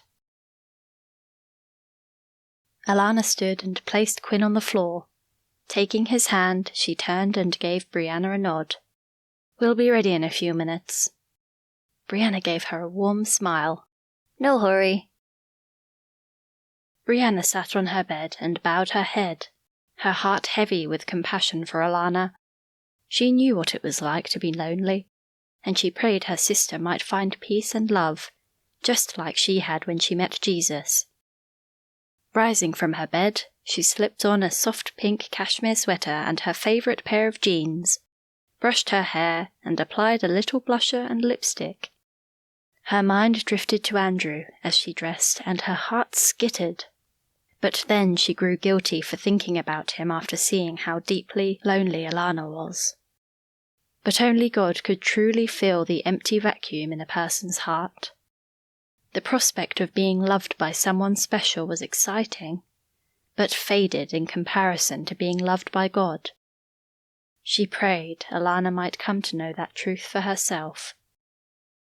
Shortly after, Brianna, Alana and Quinn headed downstairs for breakfast, each woman taking one of Quinn's hands as they descended the steps.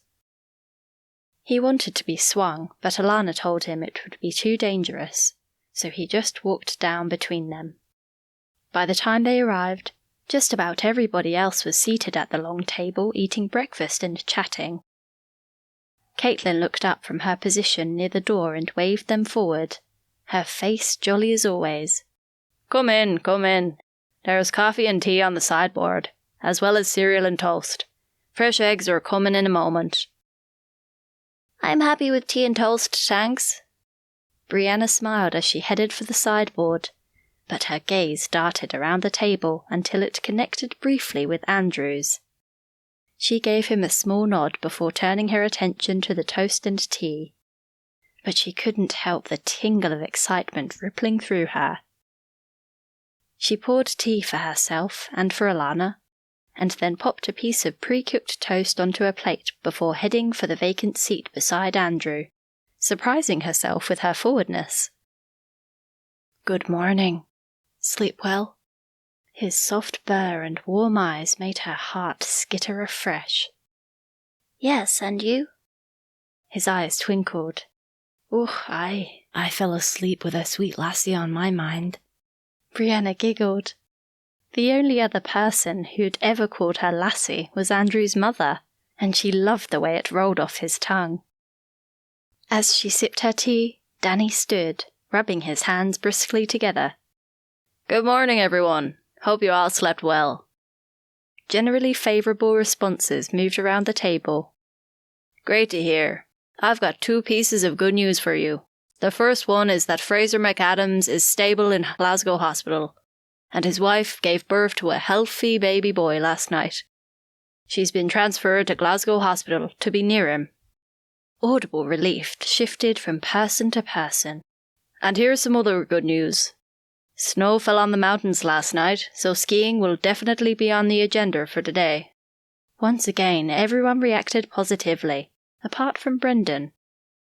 He leaned back in his chair, folded his arms, and stared at Daniel. I'd rather go to the pub. Silence fell around the table as all eyes turned to him. It was almost like he was laying down a challenge. Daniel didn't react. Instead, he just shrugged. Suit yourself, but we'd like you to come. He sipped his coffee, making a slurping noise, then wrapped his hands around the mug as he glanced out the window. Should be a good day, although the weather can change at any time. I suggest we head off as soon as we can and make the most of the day, given how short it is this time of year. There's gear in the storeroom for anyone who wants to try their hand at skiing. Otherwise, just grab some thick jackets. If the wind picks up, it can get freezing up there. Sounds great, Danny, Grace said, shooting a severe look at Brendan as she pushed her chair back. If anyone could take him on, it would be Grace. Brendan should be on dishes if he's not coming, he sighed. I'll come, I was just stirring. Good, but you can still do the dishes. Grace's tone of voice left no room for argument. I'll help, Sean said as he began gathering the dirty plates. Brianna watched everyone interact as she finished her tea. Not much had changed since they were all children, sparring in the kitchen together at mealtimes. Grace had always been the boss, and she still was. A tinge of sadness washed over her as she thought about all those lost years. But they were together now, and somehow they had all survived. Now she was beginning to feel glad she hadn't gone to Spain after all. She did know them. They were her siblings, her family. Within half an hour, everyone was ready to leave. Andrew was waiting by the bus for Brianna when she arrived from upstairs with Alana and Quinn. It amazed her how every time his gaze met hers, her heart turned over in response. She gave him a smile and joined him as they climbed into the bus. Despite the cold, she felt wrapped in an invisible warmth as she sat beside him for the short journey to Enoch Moor. Chapter 7. As Brianna sat in the bus with Andrew beside her, Ben Nevis had never looked so majestic. Covered in snow, the bare slopes of the huge mountain dominated the horizon, but it was Enoch Moor, just 2 peaks from Ben Nevis, they were headed for. In the seat in front, Quinn jiggled on Alana's lap and peeked over her shoulder, smiling coyly at Brianna. When she returned his smile and reached out, tapping the tip of his nose, he giggled and her heart warmed. Daniel brought the bus to a stop in the parking area already filled with tourist coaches and motorhomes. Everyone stood and began filing out. Brianna's heart missed a beat when Andrew placed his hand briefly on the small of her back as she slipped past him. Although she wore her thick winter jacket, she shivered when a blast of bitter wind buffeted her as she stepped out of the bus. The Cairngorm Range, with snowy peaks towering all around, was much colder than Glasgow. She smiled when Dylan ran up to Andrew, taking his hand and chatting excitedly as they approached the ticket booth. Andrew didn't seem to mind. In fact, by the way he chatted back, he seemed to enjoy the interaction. With the tickets bought, they all joined the line of people waiting to catch the gondola up the mountain to the ski fields and restaurant. Daniel allowed everyone to go ahead of him and stood with Andrew and Dylan at the rear. Ashlyn, Joel, Grace, Ryan, Brendan and Sean hopped into the first gondola. Caleb, Caitlin and their 2 girls climbed into the second one. Lizzie, James, Claire and Lizzie's parents were next in line, leaving Daniel, Andrew, Dylan, Alana, Quinn and Brianna in the last one. Daniel motioned for her, Alana and Quinn to enter first. Brianna followed them in and sat beside Alana. Andrew climbed in and sat directly opposite.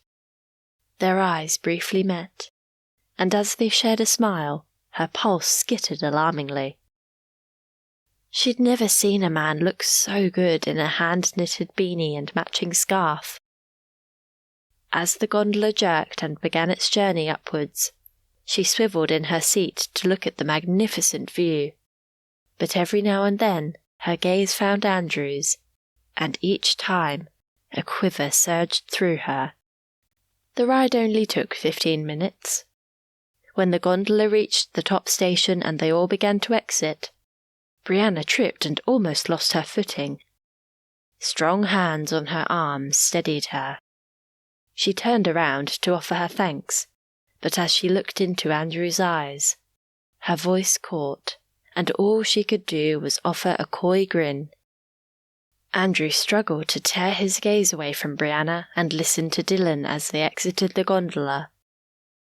Her shyness and innocence mesmerized him, but Dylan tugged on his sleeve, pulling his attention away. He looked down at the little boy as Brianna walked ahead and joined Grace and Ryan. Can you take me skiing, Andrew? Dylan grabbed his hand and dragged him to the fence where skiers were lining up for the chairlift. We'll have to talk to your dad about that. Have you skied before? Dylan nodded enthusiastically. Dad took me last year. Andrew grinned. I bet you were good. I fell over 3 times, but didn't get hurt. Can you take me, please? He jumped up and down on the spot. Andrew ruffled Dylan's hair and chuckled. If your dad says yes, I'll be happy to. Dylan whooped. I'll go ask him.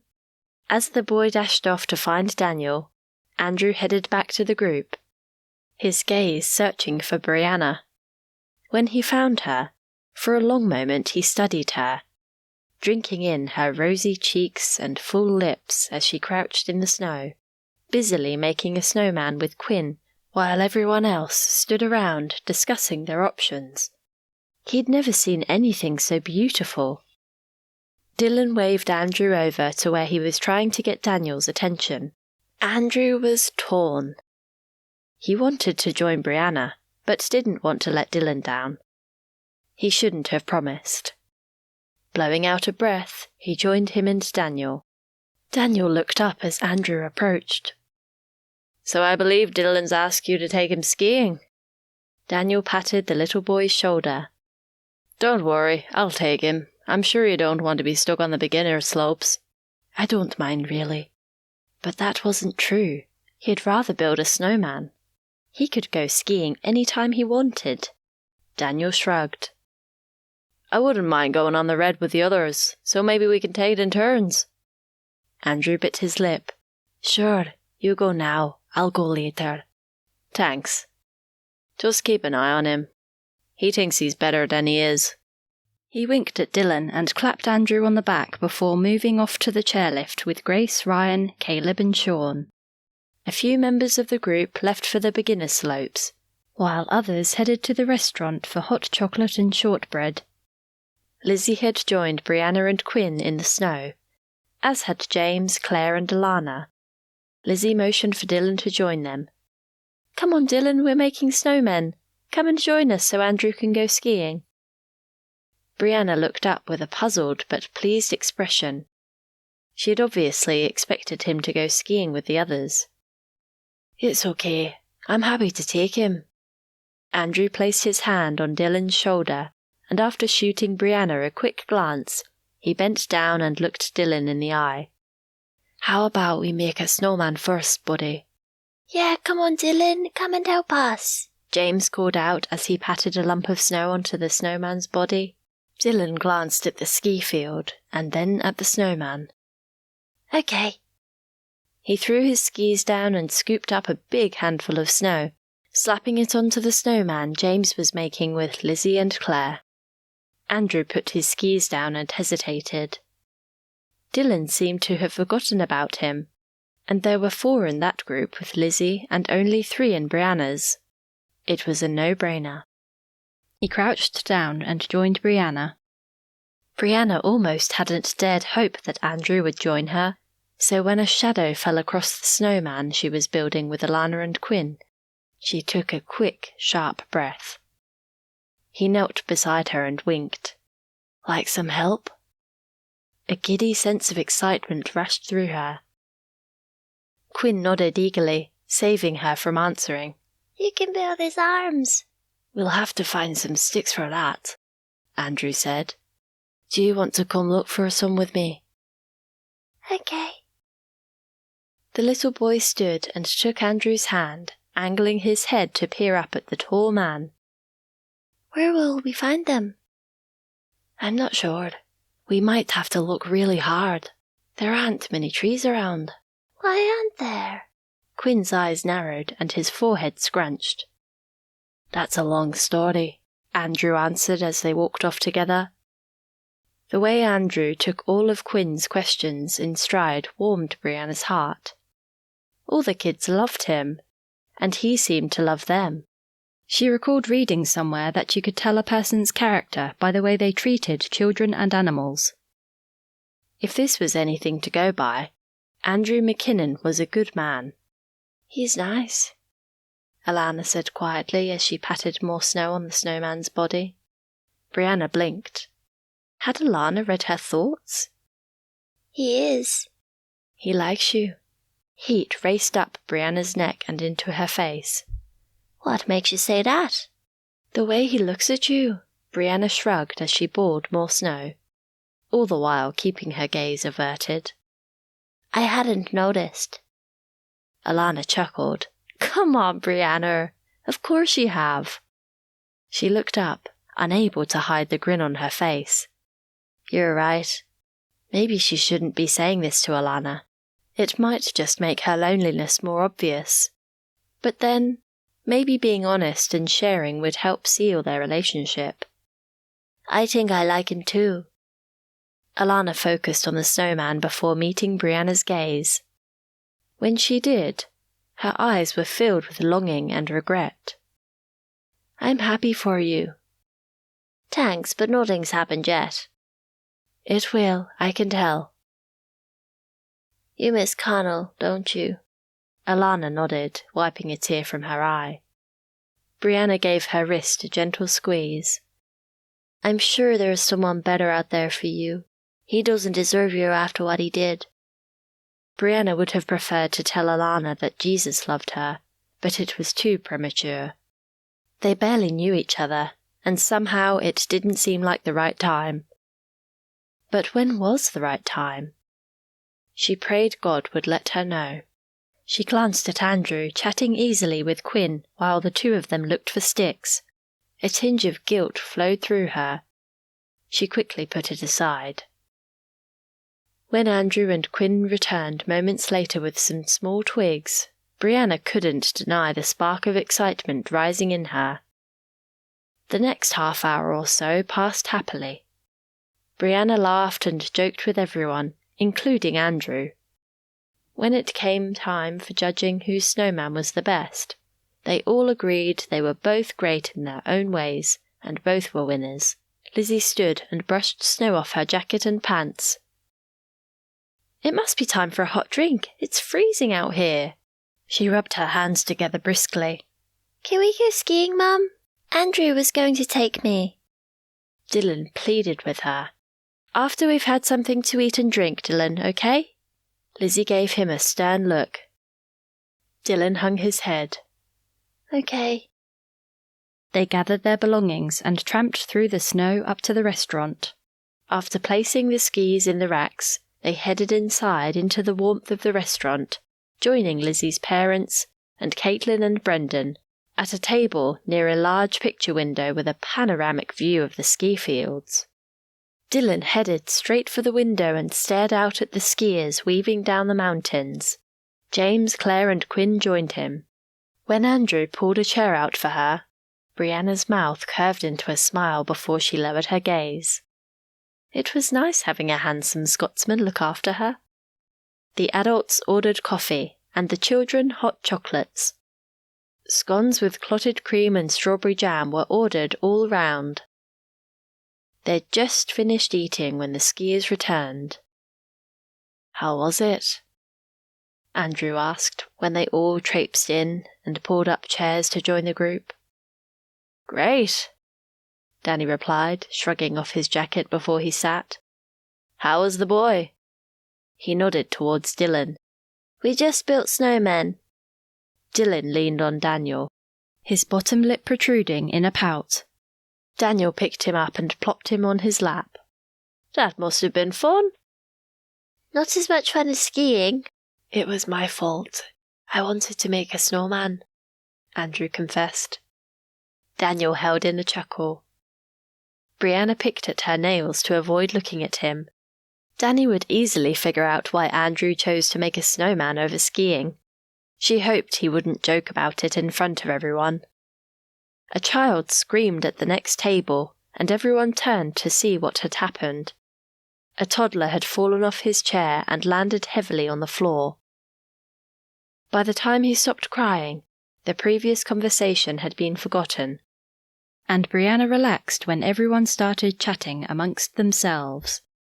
A little later, when Andrew leaned close and whispered in her ear inviting her to ski one of the runs with him, she agreed without a second thought. Chapter 8. After Brianna quickly organised a set of skis, she and Andrew hurried to the chairlift where Grace, Ryan, Caleb, Sean, Joel and Ashlyn stood in a group chatting. Ryan looked up as they approached. "About time. We were just about to go without you." "Sorry we held you up," Andrew said, his voice low and humourless. Grace nudged Ryan in the ribs. "We weren't about to go. Ryan was just trying to be funny." He clapped Andrew on the back and chuckled. "Like Grace said, I was just being silly. It's all good. Thought we'd do the blue run this time. Sound all right?" Is it an easy one? Brianna asked. "You worried, Bea?" Straightening, she lifted her chin. No. But if it hadn't been for Andrew inviting her, she would most definitely not be standing there about to ski down a mountain, no matter how easy the run might be. "Okay, let's go." Ryan led the way, and they all skied to the line. Within a matter of minutes, Brianna was sitting beside Andrew, being swept upwards over the dazzling white snow, skis swinging in the air below the seat. "Are you okay?" He turned his head and searched her eyes. She felt a ripple of excitement. Was Andrew about to hold her hand? Kiss her? How romantic would that be? How had this happened? White snowy peaks, brilliant against the pale blue sky, fresh mountain air brushing her face and heightening her senses.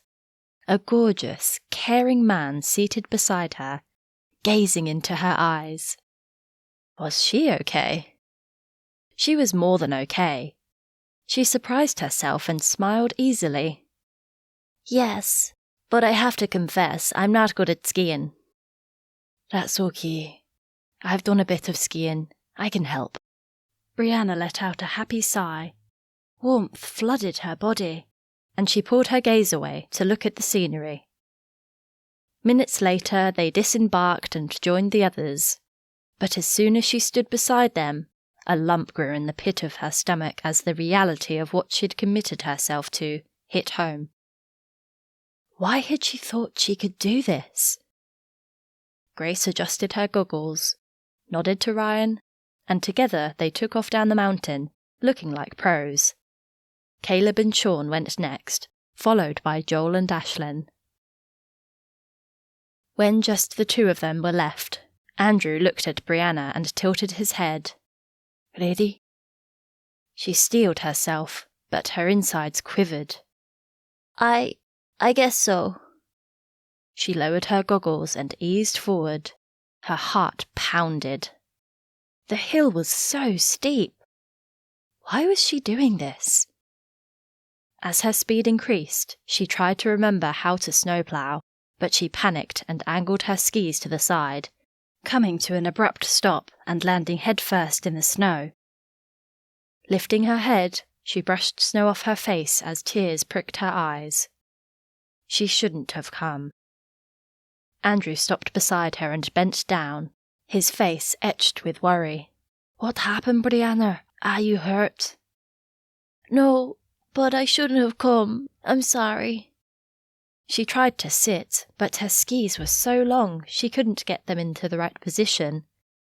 She flopped back into the snow, close to tears. Andrew reached out his hand. "Let me help you up. I didn't realize you couldn't ski at all. But it's okay. I can show you." Brianna shook her head. No, I'll climb back to the top and go down on the chairlift. "They won't let you. Here, take my hand. I'll help you." His voice was so kind and sincere, and he didn't sound annoyed. She took his hand. finally getting her skis facing the right direction. She slipped when she tried to stand and collapsed back onto the snow. This time, instead of crying, she laughed as her skis went in opposite directions. "I'm sorry. I really am useless." Andrew laughed with her. "No, you're not. Use your poles and I'll steady you. Bend your knees and keep your weight low. It's all about your center of gravity." "Okay, I'll try again." She sat, then slowly eased herself up with Andrew's help until she was upright and stable. "Thank you." "My pleasure." He grinned at her. "Now, tell me what you know." "Not much, I'm afraid." "Okay, we'll take it really slowly. We'll need to keep out of the way of the fast skiers, but it'll be fine. We'll just do some short runs, and we can take a break whenever you want." "I'm so sorry." Andrew gave her a smile that made her knees even weaker, if that was possible. "I don't mind. We can take as long as you need. Ready?" She nodded. "We'll just go a few meters, then we'll stop, turn, and go another few meters until you get the hang of it. I'll go first, and I can help you stop if needed." He lowered his goggles and effortlessly skied a short distance before stopping and turning, and waited for her to reach him. Brianna inched forward, trying to keep the skis angled in a little as she steadied herself with her poles. Going sideways was much less frightening than going straight down. As she approached Andrew, she slowed and then stopped. "How was that?" She smiled. "Better." "Good. Now we need to change directions. It's easier to do when you're moving. So we'll keep going in this direction. Then, when you're ready, turn your left ski first. Bend your leg, then bring your right ski around until they're parallel again. We won't go fast, so it'll be okay. I'll go first." Andrew made it look so easy. Brianna squared her shoulders and steeled herself. Surely she could do it. She inhaled slowly, then eased forward. Her heart ricocheted in her chest as she began turning her left ski. What if she couldn't bring it around and she ended up going straight down? She could kill herself. "No, don't think like that. Concentrate. Bend your knees. Bring the skis around." The tension in her body eased a little when she was facing the opposite direction. Andrew rested one arm on his pole and gave her a high five as she pulled up next to him. "I did it!" Her gentle laugh rippled through the air. "You did?" His eyes sparkled and her heart skipped a beat. "Ready to do another one?" "Yes," she replied, feeling a lot more confident. "Let's go." She followed him down a slightly longer run, but her ski got stuck and she tumbled, landing at his feet, face first in the snow once again. She lifted her head slowly, wiping snow off her face. Andrew bent down and helped her sit. "Are you okay? Nothing broken?" Brianna felt her ankle. It was a little tender, but not broken. "I'm fine, just embarrassed." "It was a very elegant fall." "No, it wasn't. How can a faceplant be elegant?"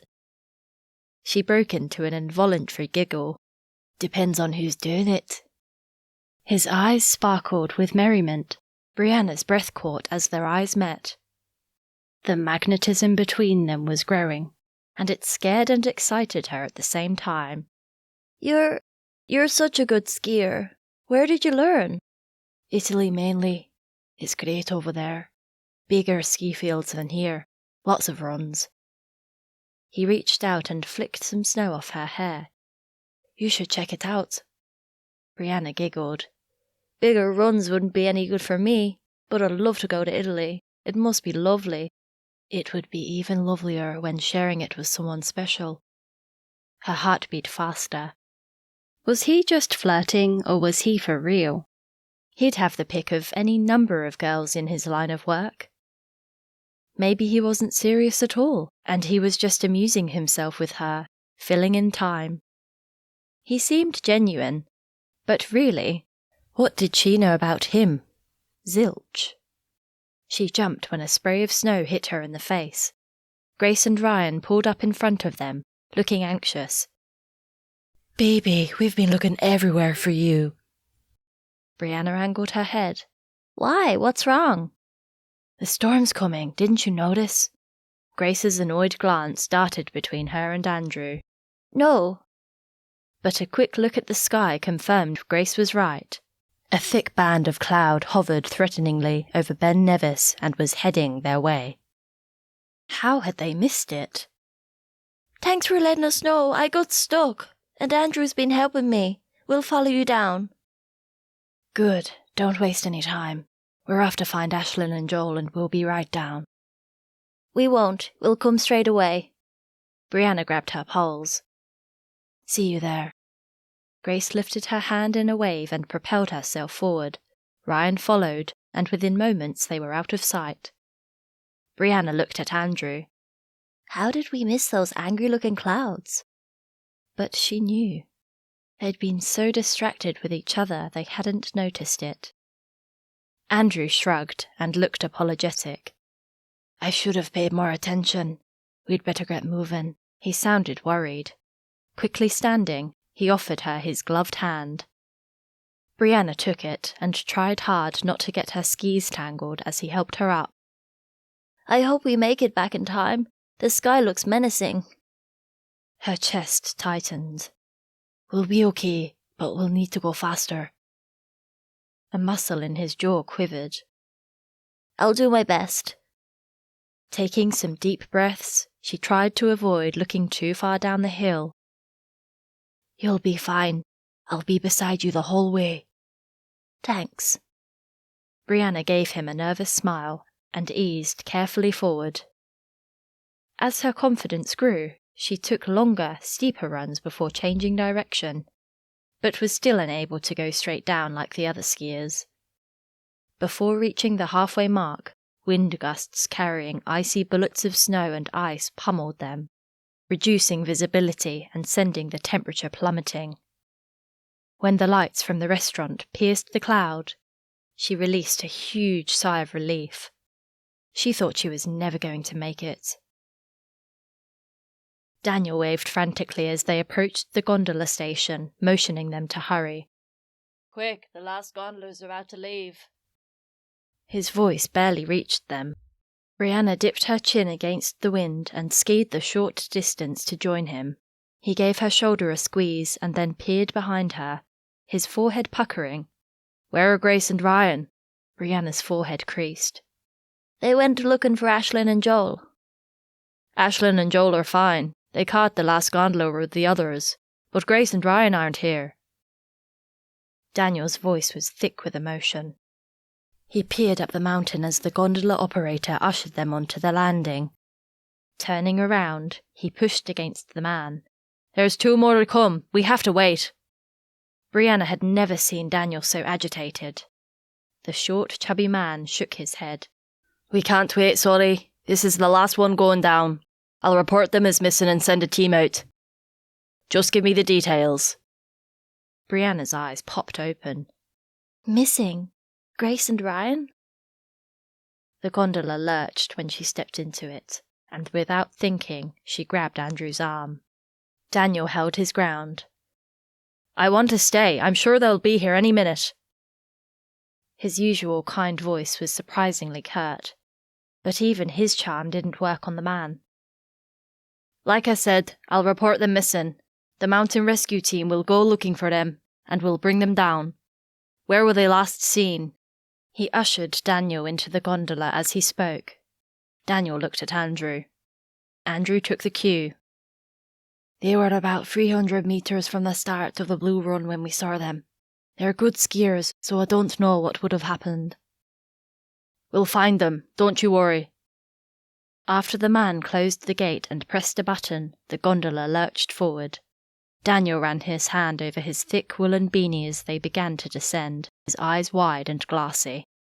I don't believe this has happened. Tears pricked Brianna's eyes.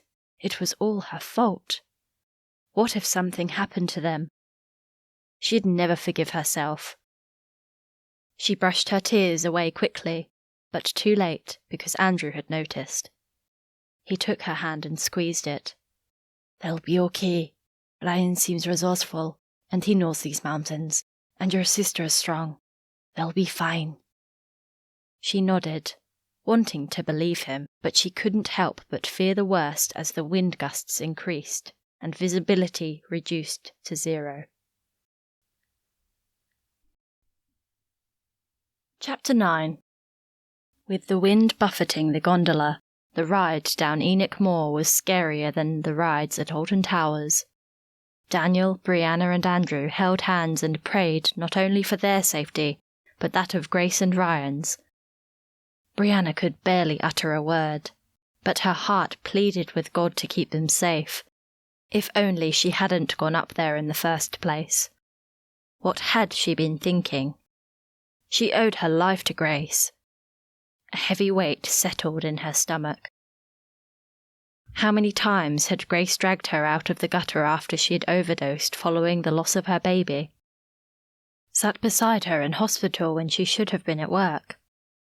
Cared enough to bring her to Danny and Lizzie's when neither of them believed in God's power. But it was the only option left. Brianna squeezed her eyes shut and fought back tears. Surely God wouldn't let anything happen to Grace now after all they'd been through. As they approached the bottom of the mountain, she inhaled deeply and tried to leave her worry with God. Bible verses she'd committed to memory challenged her to trust him. But could she? Trusting God in small things was one matter, but now her sister's life was in danger. That was a different story. She had no doubt God worked in people's lives. He'd worked in hers. But would he answer their prayers and keep Grace and Ryan safe in this blizzard? Did he really answer prayers like that? The gondola came to a stop, and Daniel and Andrew both motioned for her to alight first. Snow swirled on a freezing wind, virtually blowing her off the step. When Andrew grabbed her arm and steadied her, Brianna looked up and gave him a weak but grateful smile. Joel, Ashlyn, Sean and Caleb stood huddled together and looked up expectantly as the three of them approached. The questions in their eyes quickly changed to alarm as Danny conveyed the news that Grace and Ryan were still on the mountain. "We need to report them as missing," Caleb said, his eyes large and wild. "It's supposed to get worse." "The report's been made, but I don't know what's happening. We need to find out." Daniel rubbed his arms briskly as his glance shot to the Enoch Moor ticket office, now shrouded in heavy cloud. "I'll come with you." Caleb turned to the others. "Get in the bus and go home.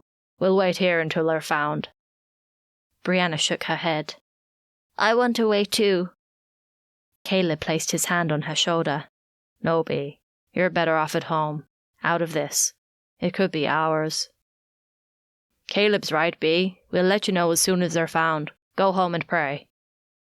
Danny's voice was firm, and even though she would rather have stayed, Brianna allowed Andrew to guide her to the bus, the only vehicle remaining in the car park. A hush fell amongst those waiting inside the bus as the five of them entered. It must have been clear from their faces that something was amiss. When Andrew cleared his voice, everyone turned their attention to him, Brianna included.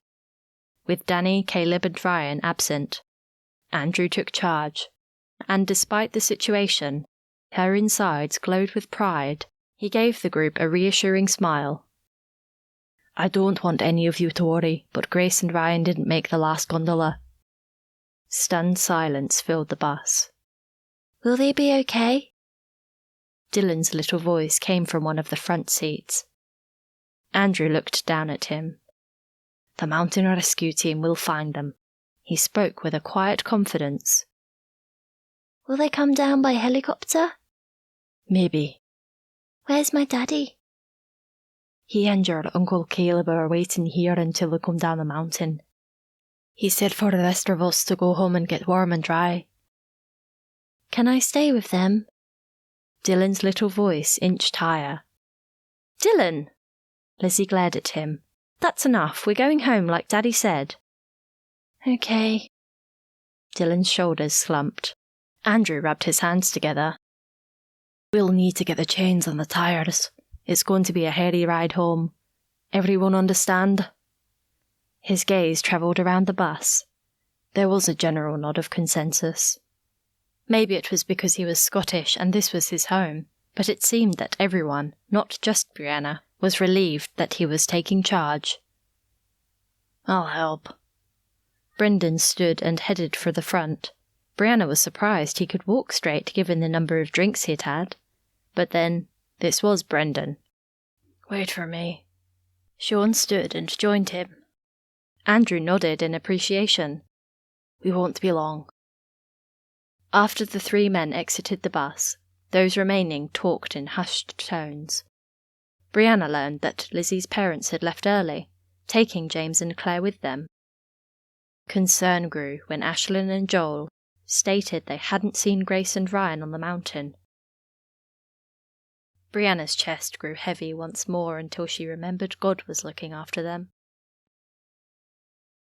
Grace moaned as she laid flat on her back in the snow, wincing as pain shot through her right shoulder when she tried to move. Snow swirled all around, and she could barely see a foot above her. Tiny darts of ice, like needles, pelted her in the face. Her chest tightened as panic set in. Ryan! Where's Ryan? She called out, but the howling gale stole her voice. She placed her hands over her stomach and bit back tears. Cold seeped into her body and she shivered uncontrollably. How had this happened? 1 minute they'd been skiing down the hill looking for Ashlyn and Joel, and the next a mighty gust of wind blew her off track and sent her flying. Now she had no idea where she was, nor where Ryan was, and she couldn't move. Ryan had to be all right. After everything she'd been through, the horrid years at Aunt Hilda's, Brianna's rape, the bomb, and then finding God, and Ryan. No, she couldn't lose him now, especially now. Trying to pull herself up again, she cried out as pain shot across her shoulders and down her arm. No, she couldn't move. Ryan would have to find her. She whimpered. God, please help him find me. Sometime later, Grace thought she heard a voice calling her name. A glimmer of hope washed through her, but quickly faded. She must have been hallucinating.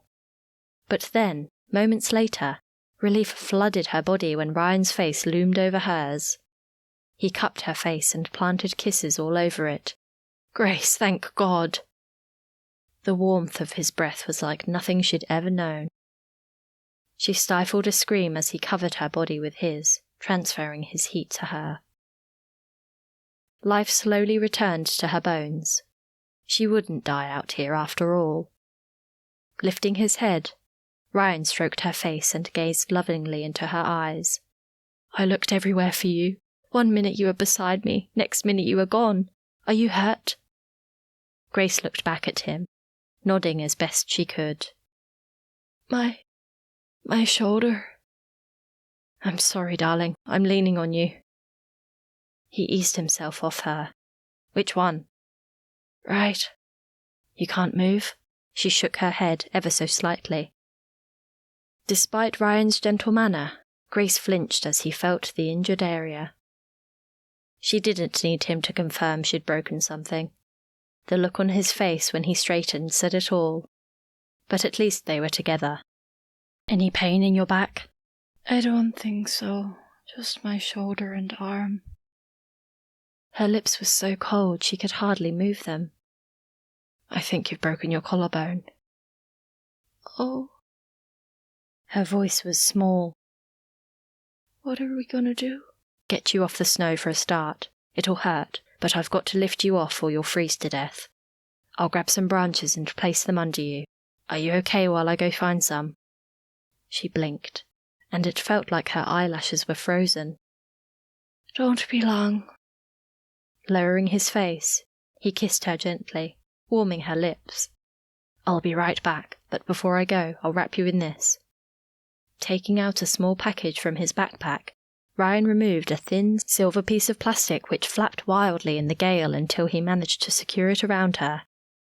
I should have known you'd come prepared. Her teeth chattered. Once a soldier, always a soldier. Blue eyes she'd come to love so much winked at her. Better? She nodded and gave him a weak smile.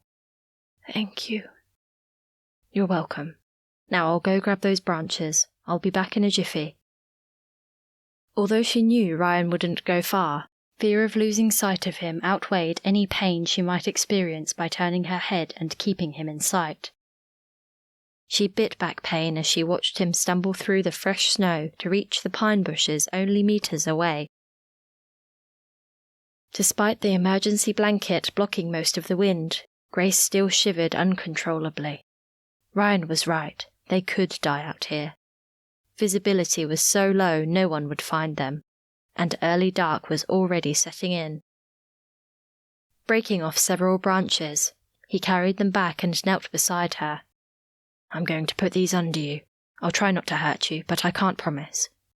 Grace nodded and tried to prepare herself for the pain, biting down on her lip to stop screaming as he rolled her gently onto her left side. He slid the branches under her before rolling her back. The relief of being off the freezing snow was worth the pain. I'll grab some bigger branches now and make a shelter. She looked up at him with pride. You're quite the Boy Scout. Her voice wobbled as her teeth continued to click together. His mouth twisted in a smile. Survival training, Grace. I'm glad you know what to do. I'll be back in a minute. After Ryan returned with some larger branches, he wedged them into the snow and huddled down beside her, careful not to hurt her as he placed an arm across her body, drawing close to her as he gazed into her eyes. I thought I'd lost you. Her throat was so cold and sore, she could barely reply. I thought I'd died. Thank God you didn't. I love you, Grace. And I love you, Ryan. She swallowed hard. There's something. She swallowed again. There's something I need to tell you. What is it, love? What's the matter? I was keeping it as a Christmas present, but you need to know, just in case. She sucked in a breath and felt a sharp pain in her chest. In the rapidly fading light, she could just make out his furrowed brow. He stroked her cheek. Tell me, love, what is it? I hope nothing's happened. Her lips trembled. I'm pregnant. Ryan's eyes enlarged. Pregnant? Grace nodded, pushing back the tears, stinging her eyes. I hope I haven't lost the baby. Oh, Grace, I'm sure he or she will be fine. Pregnant? Really? Intensity radiated from his bright eyes. I shouldn't have gone skiing. You didn't know this was going to happen? He traced her cheek with his finger before kissing her forehead gently. That little baby is well protected in there. It was supposed to be a surprise. He gave her a smile that spoke straight to her heart. It is a surprise. Telling me a day early hasn't spoiled it at all. He stroked her hair. And you know what? Grace shook her head. We'll remember this moment forever. Leaning closer, Ryan kissed her softly on the lips before cradling her head against his chest. He began to hum the tune to Silent Night, Holy Night, as the wind howled around them.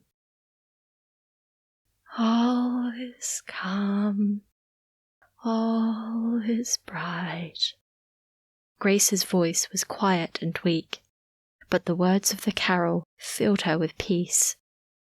Everything would be all right. God was on their side. Sometime later, Grace didn't know how long, a flicker of light penetrated the darkness, and an overwhelming wave of relief washed over her. Thank you, God. All is calm. all is bright. Chapter 10. Back at the house, the atmosphere was subdued as the family sat around the kitchen table. Even Brendan, who'd had more than a few drinks up on the mountain, was quieter than normal. Having 2 of their group missing in a blizzard was the last thing anyone had expected when they'd set off that morning for a day in the snow. And everyone's thoughts and prayers were with Grace and Ryan. Lizzie forced herself to remain positive. When the phone rang, she raced to answer it, placing her hand over the mouthpiece to let everyone know it was Daniel. But there was no news, other than to let her know that the Loch Harbour Mountain Rescue Team was out searching for Grace and Ryan. Daniel was annoyed and disappointed that he and Caleb hadn't been allowed to accompany them. Lizzie turned her back, keeping her voice low. "Did you really expect they'd let you go with them?" "Yes, we know what we're doing." Her hands tightened on the receiver. "Let them do their job, Daniel. They're trained to do this." Sometimes her husband was just too sure of himself, even though he meant well. "It's just annoying, that's all. We could be out there helping." She could imagine him raking his hands through his hair. "What, and put yourselves at risk?" Silence. She was pushing the boundaries, casting doubt on Daniel's abilities. But surely he'd see it was better for him and Caleb to stay safe. They were both fathers, and the mountain rescue team did this type of thing often. Putting themselves at risk needlessly would be foolish and possibly even selfish, although Lizzie was sure they didn't see it that way. "You're right, Liz. I'm sorry. You know how bad I am at wading."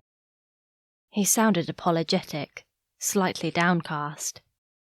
Lizzie let out a relieved sigh. "I know." Daniel would go stir crazy if they had long to wait. "Hopefully they'll be found quickly." "That's what we're praying for." "As are we."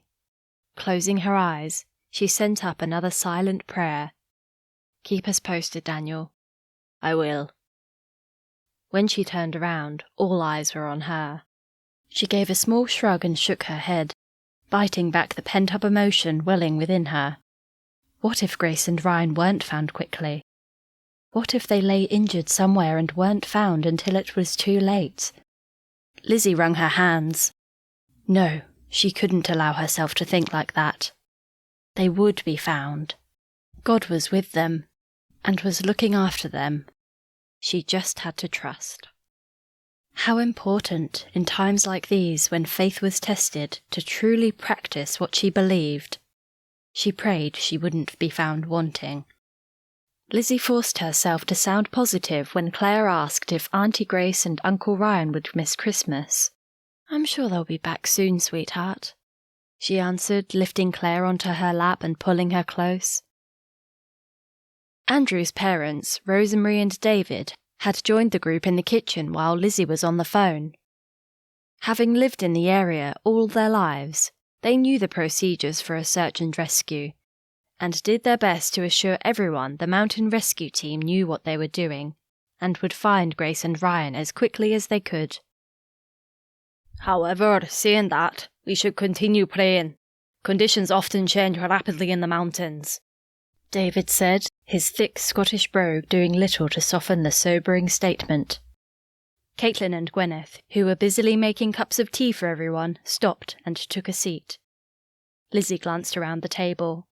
No doubt Brendan and Sean, and possibly the girls and Joel, would feel uncomfortable, but surely, with the seriousness of the situation, they'd put their discomfort aside and stay. They did. "I'll start if you like," Lizzie said. Bowing her head, she took a slow breath. "Dear God, our hearts are filled with worry over Grace and Ryan, out there somewhere in this blizzard." Her voice was soft, and she struggled to speak. "You know where they are. Please wrap your arms around them and protect them from danger. Fill them with your peace and keep them safe." The inside of her mouth felt as dry as sawdust. "Please help the mountain rescue team find them and bring them home in time for Christmas, Lord, give us peace at this special time of year as we prepare to celebrate the birth of Jesus. May we truly see your power and might at work in this situation. In Jesus' precious name, Amen. She wiped her eyes as a round of subdued amens followed. Roger cleared his throat and began praying. Even to Lizzie, her father sounded posh. She prayed the others wouldn't care. Our dear Lord and Heavenly Father, we beseech you to bring Grace and Ryan back to us safely, and be with the rescue team. Guide them and lead them to wherever Grace and Ryan might be, and please bless those of us who are waiting for news. Help us to trust you and to keep Grace and Ryan in our prayers and close to our hearts. In Jesus' name, Amen. Lizzie brushed another tear from her eye before lifting her head. Never in a million years had she expected her well-bred, arrogant father to have his heart softened by the Almighty God. But she should have. Because wasn't that what God did? It was the message of Christmas. God reaching out to a fallen world by sending his perfect Son, Jesus, to earth, offering all those who believed in him new hearts and new lives. David prayed next, followed by Andrew, who was holding Brianna's hand. Tears streamed down her cheeks. From what she'd told Lizzie when they arrived at the house, Lizzie knew she was blaming herself. But she shouldn't. It was no one's fault that Grace and Ryan were missing. After the prayer time ended, Caitlin and Gwyneth resumed making tea. Everyone remained at the table, chatting quietly, expecting the phone to ring at any minute. It wasn't how Lizzie had planned to spend Christmas Eve. Instead of the roast chicken dinner she and Caitlin had thought they'd be serving, they had toasties and tatties with grilled cheese. Everybody's appetite had fled. The phone rang again as the dishes were being cleared after dinner. Lizzie sprang and answered. Her eyes lit up and she nodded. That's fantastic news! Covering the mouthpiece with her hand, she shared the news that Grace and Ryan had been found. Loud cheers shattered the air. She returned her attention to Daniel on the other end of the phone. They think Grace has broken her collarbone, he told her. Oh no, that's terrible. Poor Grace. Has the wind dropped up there? It's dropping, but it's still too risky for the helicopter. They'll bring her down on the snowmobile and rush her to hospital. Well, it's great news they've been found. I guess you and Caleb will stay with her and Ryan? If we're not needed at home. The children are missing you, but you need to be there for Grace. Yes, we agree. A great way to spend Christmas Eve. Lizzie grimaced as she thought about all the fun things they'd planned for the evening. Better than stranded on a mountain. You have a point, Lizzie conceded. I'll keep you posted, Liz. Tell the kids they need to go to bed early so Santa will come. Daniel! Lizzie turned and faced the wall so the others wouldn't hear. Only joking. Well, don't. Not now. She let out a frustrated sigh, but then followed it with a small chuckle. Did it really matter? Sorry, love. He sounded apologetic. Apology accepted. I need to go. Love you. Love you too. Lizzie hung the phone up and sent up a prayer of thanks. Brianna couldn't help it. As she listened to Lizzie on the phone, tears spilled down her cheeks. It was the best news ever. Grace was safe. She silently thanked God and apologized for doubting him. She wasn't the only one with tears. Alana also wiped her eyes, as did Caitlin. When Lizzie turned around, a broad smile filled her face. I'm sure you all heard that. Grace and Ryan are safe. Grace has a broken collarbone, but apart from that, they're both okay. She'll be taken to hospital as soon as the rescue team can get them off the mountain, and hopefully she'll be home for Christmas. The children whooped, and everyone visibly relaxed. In an instant, the feeling in the room changed from worry to relief. We need to thank Jesus. Dylan stood quietly beside Lizzie and locked eyes with her. Yes, we do. You're right. Let's do that now. Her gaze travelled quickly around the table before she placed her hands on his shoulders and bowed her head. Dear Lord, thank you so much that Ryan and Grace have been found, and that they're both all right. Thank you for looking after them and for leading the rescue team to them. We're very grateful. In Jesus' name, Amen. Her voice was so much more upbeat than in her earlier prayers. A round of enthusiastic amens followed. Brianna was surprised to hear Brendan and Sean utter the words. The children were eager to go to the hospital, but Lizzie told them they needed to go to bed early. So Santa will come? Claire asked. Can't we go to the hospital and sing Christmas carols to all the sick people? Dylan asked. Santa isn't real anyway. James and Claire looked up, their eyes questioning. A hush fell over the room as everyone waited for Lizzie's response. That's a great idea, Dylan. And yes, you're right. Santa isn't real.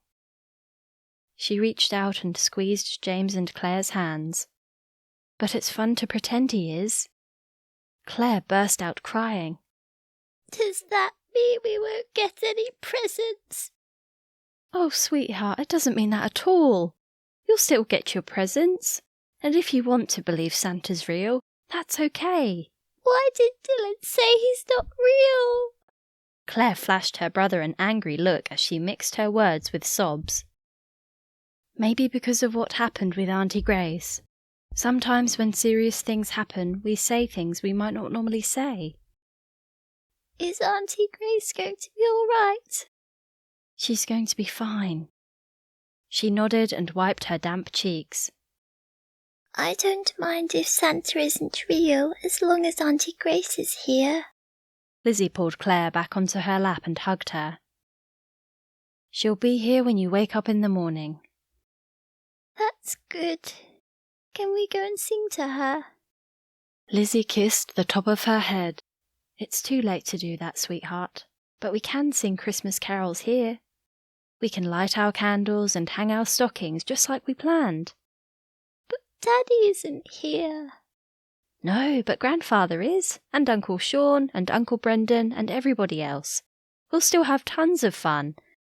And we can light extra candles for Daddy and Uncle Caleb, and Auntie Grace and Uncle Ryan. Okay. Brianna brushed at her own eyes. Andrew slipped a warm hand into hers, squeezing gently and rubbing his thumb lightly over her skin. The sensation filled her with warm fuzziness. She didn't want the moment to end. But as they all gathered in the drawing room and sang Christmas carols, lit candles and hung stockings, Brianna grew more certain she was smitten with Andrew McKinnon. Not only was he handsome, but watching him lead the singing and read to the children made her wonder if there was anything he couldn't do. Curled up in a corner of a couch, surrounded by assorted cushions and lap blankets, her gaze was fixed on Andrew on the floor with Claire perched on his lap, and James, Dylan and Quinn leaning on him as he told them a story of the 3 wise men seeking Jesus. But she still sensed he was hiding something. She couldn't put her finger on it, but the occasional shadow that crossed his face hinted that something concerned him. He seemed weighed down, although he hid it well. But she didn't know him, and she didn't want to get hurt. Maybe it was best to forget about him. Brianna's mind whirled with confused thoughts, but when Andrew's eyes lifted and caught hers, her heart lurched afresh, and she knew she couldn't.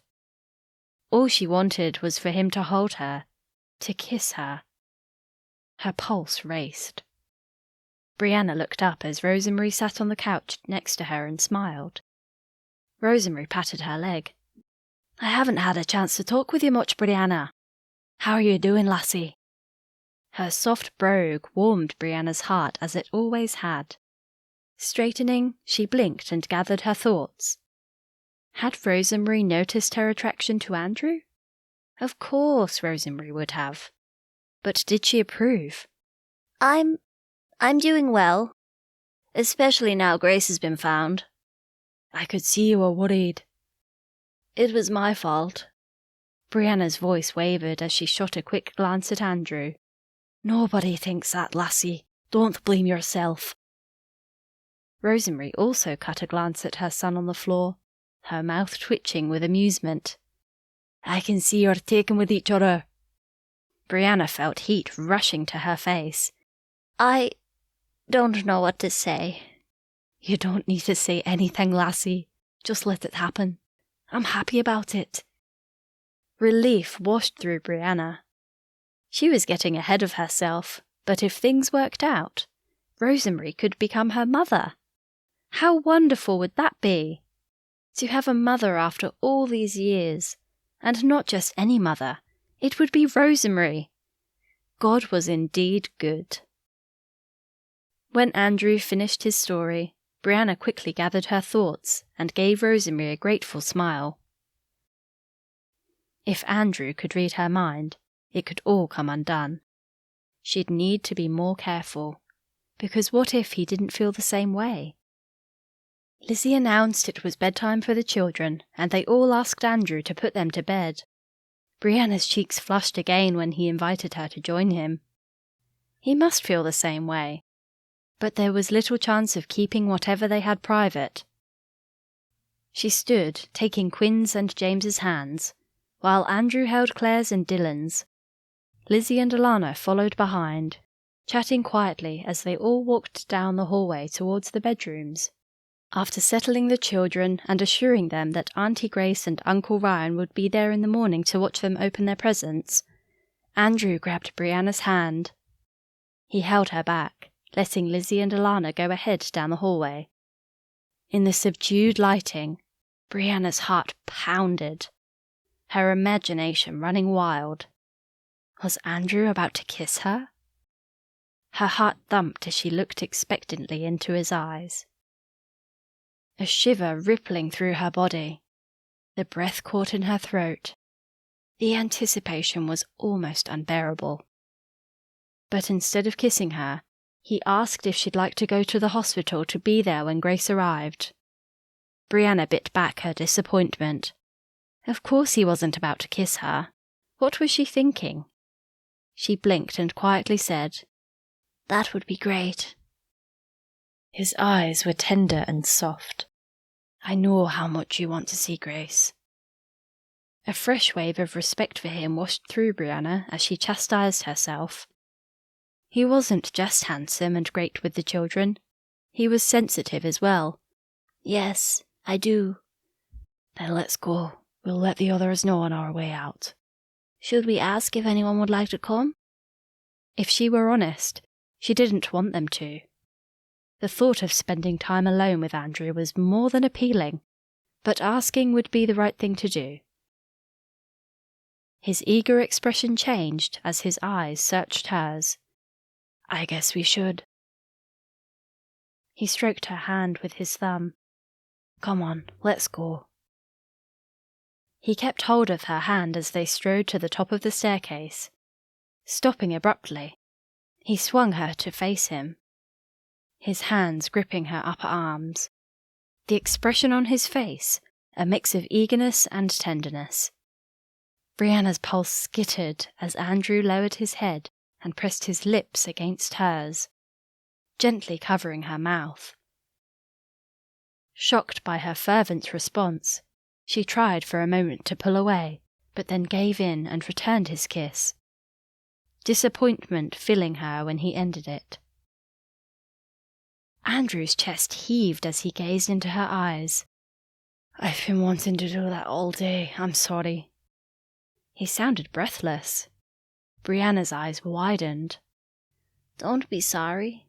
You can do it again if you like." Her boldness surprised her.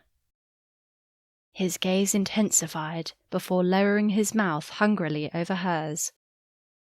Returning his kiss with reckless abandon, Brianna was transported on a soft, wispy cloud to another world she never knew existed.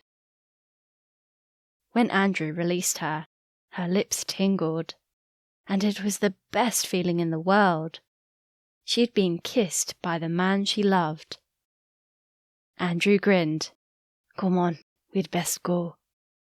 Brushing a gentle kiss across her forehead, he slipped an arm around her shoulder. "They'll be wondering where we are." As he winked at her, a tingle of delight ran through her body. Slipping her arm around his waist, she leaned into him. "Maybe we won't ask anyone to come with us to the hospital." He kissed the top of her head. "Good idea." Eyes widened when Andrew announced to everyone that he and Brianna were driving to the hospital. "You're not going out in this weather, surely?"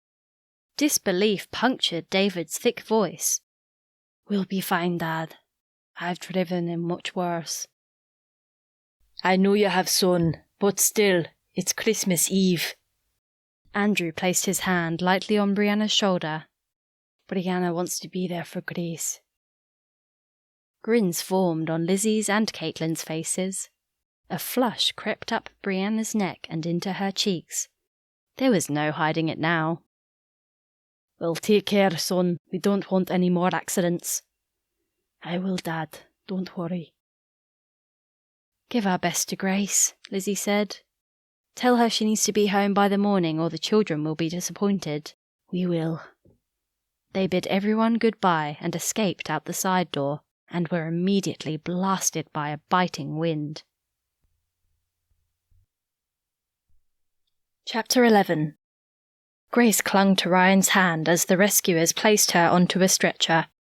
She steeled herself for the journey down the mountain. A helicopter would have been preferable, but as the wind was still gusting, the snowmobile was the only way down. Fergus, a short, stout, ruddy-faced man dressed in high-visibility rescue gear, assured her they'd take it slowly and would make the ride as comfortable as possible. An ambulance would be waiting at the bottom to take her to the hospital. Ryan sat close to her as the snowmobile began its descent. When the snowmobile became airborne and landed hard several times, Grace thought she would pass out as pain shot through her body, but they finally came to a stop. They'd made it. As promised, an ambulance was waiting, along with Daniel and Caleb. Her brothers' faces were a welcome sight. The drive to the hospital took forever. Ryan told her it was because the road was slippery and they wanted to get there safely. That was fine with her. She was drifting into numbness now the pain relief had kicked in. Grace opened her eyes as the lights of Fort William flickered through the ambulance windows. "Are we almost there?" Her voice sounded tinny and far away in her ears. Ryan smoothed her brow with his hand. "A few more minutes." Her eyes fell shut again. The sound of the ambulance door opening aroused her. The stretcher was lifted out and wheels snapped into place as it was lowered to the ground. Bright lights hurt her eyes as she was rushed inside. She tried to lift her hand to cover them, but her arms were secured in place. She began to panic, tried lifting her head, looked around. Then she remembered. She wasn't in prison. She was in the hospital. Ryan spoke gently. "It's okay, Grace. You're safe." Brianna snuggled close to Andrew as he shoved the gear stick of his father's four-wheel drive into first and headed down the rough track leading to the tiny highland village of Glenbranny. She still couldn't believe he had kissed her. Reaching up, she pressed her fingers to her lips. There was no question about it. Her heart sang with delight. A warm glow filling her body as snow chains rattled and pine branches heavy with snow scraped against the vehicle. Andrew drove in silence, concentrating on the road. The tires skidded and the vehicle fishtailed as he made a run up a steep hill, but they made it out of the pine forest without any drama. Approaching the small village, an array of Christmas lights flashed from the roofs of old stone cottages, reminding her it was actually Christmas. The only shop in the village, A general store she knew well from her time living at the community sold everything from bread and milk to all things Scottish, including homemade shortbread and tea towels adorned with Scottish recipes and pictures of Ben Nevis and the Loch Ness Monster. The shop was closed, but a Christmas tree sat in the window, lights twinkly and cheery. Brianna glanced at Andrew as he turned onto the wider road leading to Fort William, recently salted and gritted after the snowplough had been through. The clear-cut lines of his profile stood out against the moonlight now reflecting off the dark waters of Loch Lynn. Her heart filled with warmth. He was a most handsome man. When the lights of Fort William came into view, Andrew slowed to turn into the road leading to the hospital. He parked in the almost empty car park, not surprising since it was Christmas Eve. He offered his arm to help her along the slippery path leading to the entrance. It felt nice. As his hand closed over hers in a squeeze, a wave of contentment flowed through her. When the automatic doors opened, the comforting sounds of Silent Night played through the hospital speakers. A giant Christmas tree decorated with colourful baubles, white and silver tinsel and flashing lights dominated the small waiting area. Daniel and Caleb sat on chairs against a wall. They looked up with mouths gaping. "We didn't expect to see you here." Danny stepped forward and hugged Brianna. "It was a spur-of-the-moment decision." She gave Andrew a coy look. "Andrew's suggestion." "Well, Grace will be happy you've come." How is she? Can we see her? "The doctor is with her now, so we'll have to wait.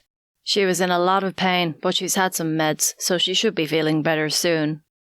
"We were so worried," Brianna choked out, pushing back the tears welling in her eyes. Andrew wrapped his arm around her and rubbed her arm.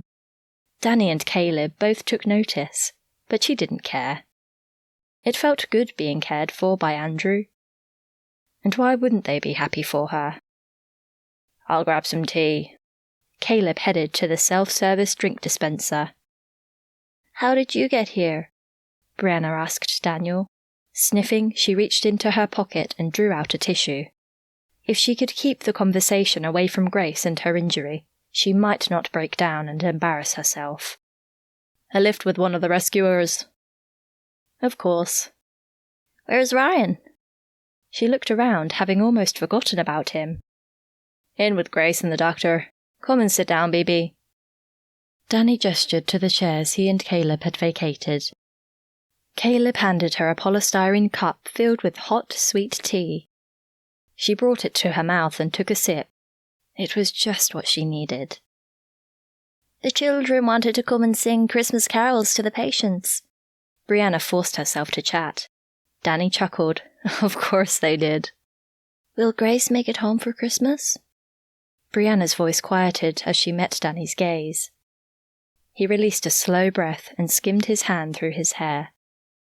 His eyes were watery and slightly red. "Not sure. We'll know more once the doctor comes out." Brianna grimaced. That wasn't what she wanted to hear. The children would be devastated if Grace wasn't there in the morning. They really needed that miracle. "Let's go and visit the other patients while we wait.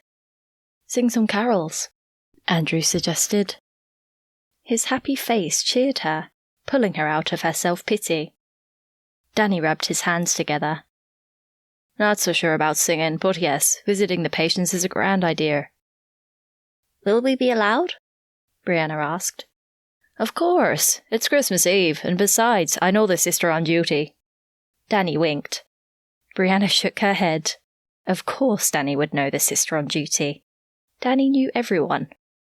After he checked with the sister, who said they were more than welcome to visit the patients, Brianna followed the 3 men into the women's ward. The foursome offered Christmas greetings to 5 older ladies who were spending Christmas in hospital. Danny knew 4 of them, and they were very pleased to see him. Andrew had just finished leading a surprisingly melodious rendition of the first Noel when Ryan found them. Like Danny, he too looked tired, but his grin was so wide it nearly slid off his face. "They're letting her go home." Danny gave him a bear hug. "That's great news!" Brianna hugged him too, pushing back relieved tears. "She'll be ready shortly." Ryan spoke to Brianna. "I didn't know you were coming in." "We wanted to be here for her." "She'll be glad to see you." He smiled and then turned his head as a nurse pushing Grace in a wheelchair stopped at the entrance to the ward. They bid the ladies a Merry Christmas and then left to approach the nurse. With her arm in a sling and still in her ski clothes, Grace looked a little worse for wear, but she still managed a weak smile. Brianna gave her a gentle hug, taking care not to hurt her injured shoulder. Despite her intention to be strong, tears sprang from her eyes. "I'm so glad you're coming home." "So am I, trust me. It wasn't easy convincing them I'm okay. They wanted to keep me in. Anyway, let's get out of here." She looked up at the nurse and thanked her. "I'll be all right from here, thanks." "No, I'll push you to the car. No argument, thank you." "I'll get the car," Andrew said. When Andrew left, Ryan whispered to Brianna, "So, what's going on between you two?" She stiffened. "Nothing." Her voice was small but defensive. Ryan chuckled. "Yeah, right." Grace reached out her good hand and smacked Ryan playfully. "Leave Bibi alone. I think it's lovely." She reached out her hand to squeeze Brianna's. With her brothers, brother-in-law, and sister in the car on the way home, Brianna sat further away from Andrew than she had on the drive there. But every now and then she shot him a glance, and each time she did, her heart did a little skip. Chapter 12. It was nearing midnight when they arrived back at Elam Community. The storm had completely cleared, and instead of dark, angry clouds and a howling gale, stars shone down from an unusually clear sky. When Andrew helped Brianna out of the car and offered his arm, she was tempted to suggest a stroll to the loch, but it was so cold her nose was running. Instead, she pulled her coat tighter and leaned in close to him. Ryan carefully carried Grace the short distance to the house. Lizzie and Caitlin greeted Daniel and Caleb at the door, quickly ushering them inside. Andrew slipped his arm around Brianna's shoulder as they followed. The grandfather clock struck midnight as Andrew closed the door. They were alone in the foyer. He drew her close, the tenderness of his gaze sending her pulse racing. "There might not be any mistletoe, but I think it's time for another kiss." His breath was warm and moist as his lips feather-touched hers. Brianna's knees weakened with longing. She still could not believe this was happening. Brianna O'Connor, kissed by the most gorgeous man ever. Unheard of, but it was real. She drank in the sweetness of his kiss, lost in the magic of the moment. "Merry Christmas, lassie." Gazing into her eyes, he tenderly traced the line of her cheekbone and jaw with his finger. She smiled dreamily into his eyes. "And to you, Andrew." Lowering his head, his lips had just touched hers again when in front of them someone cleared his throat. "Come on, you two. You can't stay there all night." Danny's voice held amusement as he stood in the hallway with his arm draped around Lizzie's shoulder. A flush crept into Brianna's face. She hadn't heard them sneak up. "Leave them alone, Daniel." Lizzie spoke quietly as she looked up at him. "We're off to bed. No doubt the children will be up early. Good night, and Merry Christmas." "Merry Christmas to you both as well. And no, we won't stay here all night. Don't you worry about that," Andrew replied. "Good night, then." Lizzie smiled before dragging Daniel away. Brianna knew she should go to bed, but she didn't want this night to end. Even with Grace's accident, it had been the best day she'd ever had. So when Andrew asked if she'd like a hot chocolate, she didn't think twice. "And shortbread?" "Whatever you like." He lifted his hand, tucking a lock of her hair behind her ear before popping a kiss on her lips and leading her to the kitchen. Brianna sat on a stool and watched as Andrew made the most amazing hot chocolate ever. Rich, velvety, and topped with whipped cream. She thought she'd died and gone to heaven. Like it? He angled his head. Love it. Let's find somewhere cozy to sit. Okay. He led her into the drawing room where he re-stoked the fire, put on some quiet Christmas music, and joined her on the couch. I'm not in any hurry to go to bed. He slipped his arm around her shoulder and kissed the side of her head. She leaned into him. Neither am I. We might see Santa come down the chimney. Brianna giggled. He's not real, remember? Besides, he might get burned if he comes down this one. You have a point. Tell me more about your travels. What do you want to know? Everything. It might take all night. I don't care. In that case. For the next few hours, Andrew told Brianna about all the amazing places he'd travelled to, but the one she was most interested in was the walk he'd done in Spain. So what made it so special? She asked him as the clock struck 3. I was at a low point in my life. A girl I'd been with for a few years had just ditched me for someone else, and I was looking for something. He released a slow breath as he stared into the fire. I felt empty. I could have come home, but I wasn't ready for that. I'd heard about the walk, and something about it appealed, so I decided to do it. He ran his finger around the top of his mug. I was in Barcelona, working in a restaurant, so I packed up and headed for Saint-Jean-Pied-de-Port and began walking. Pausing, he turned to look at her. It wasn't so much the scenery, although some of it was awesome, or even the people I met along the way.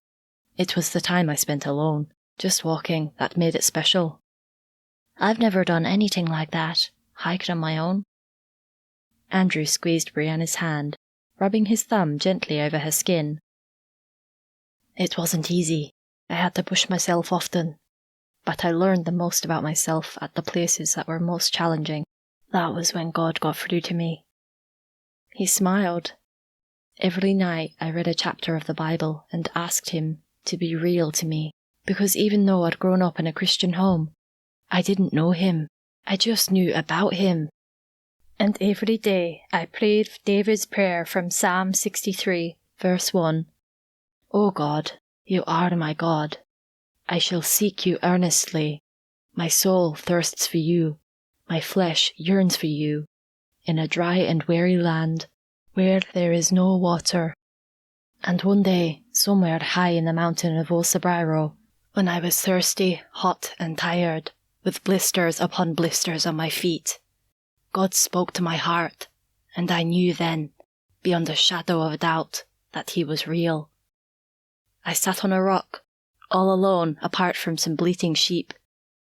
The air so clean, it hurt to breathe, and something moved in my heart. I began to cry. I fell on my knees, gave my life to God there and then. Brianna let his words sink in a few moments before she replied.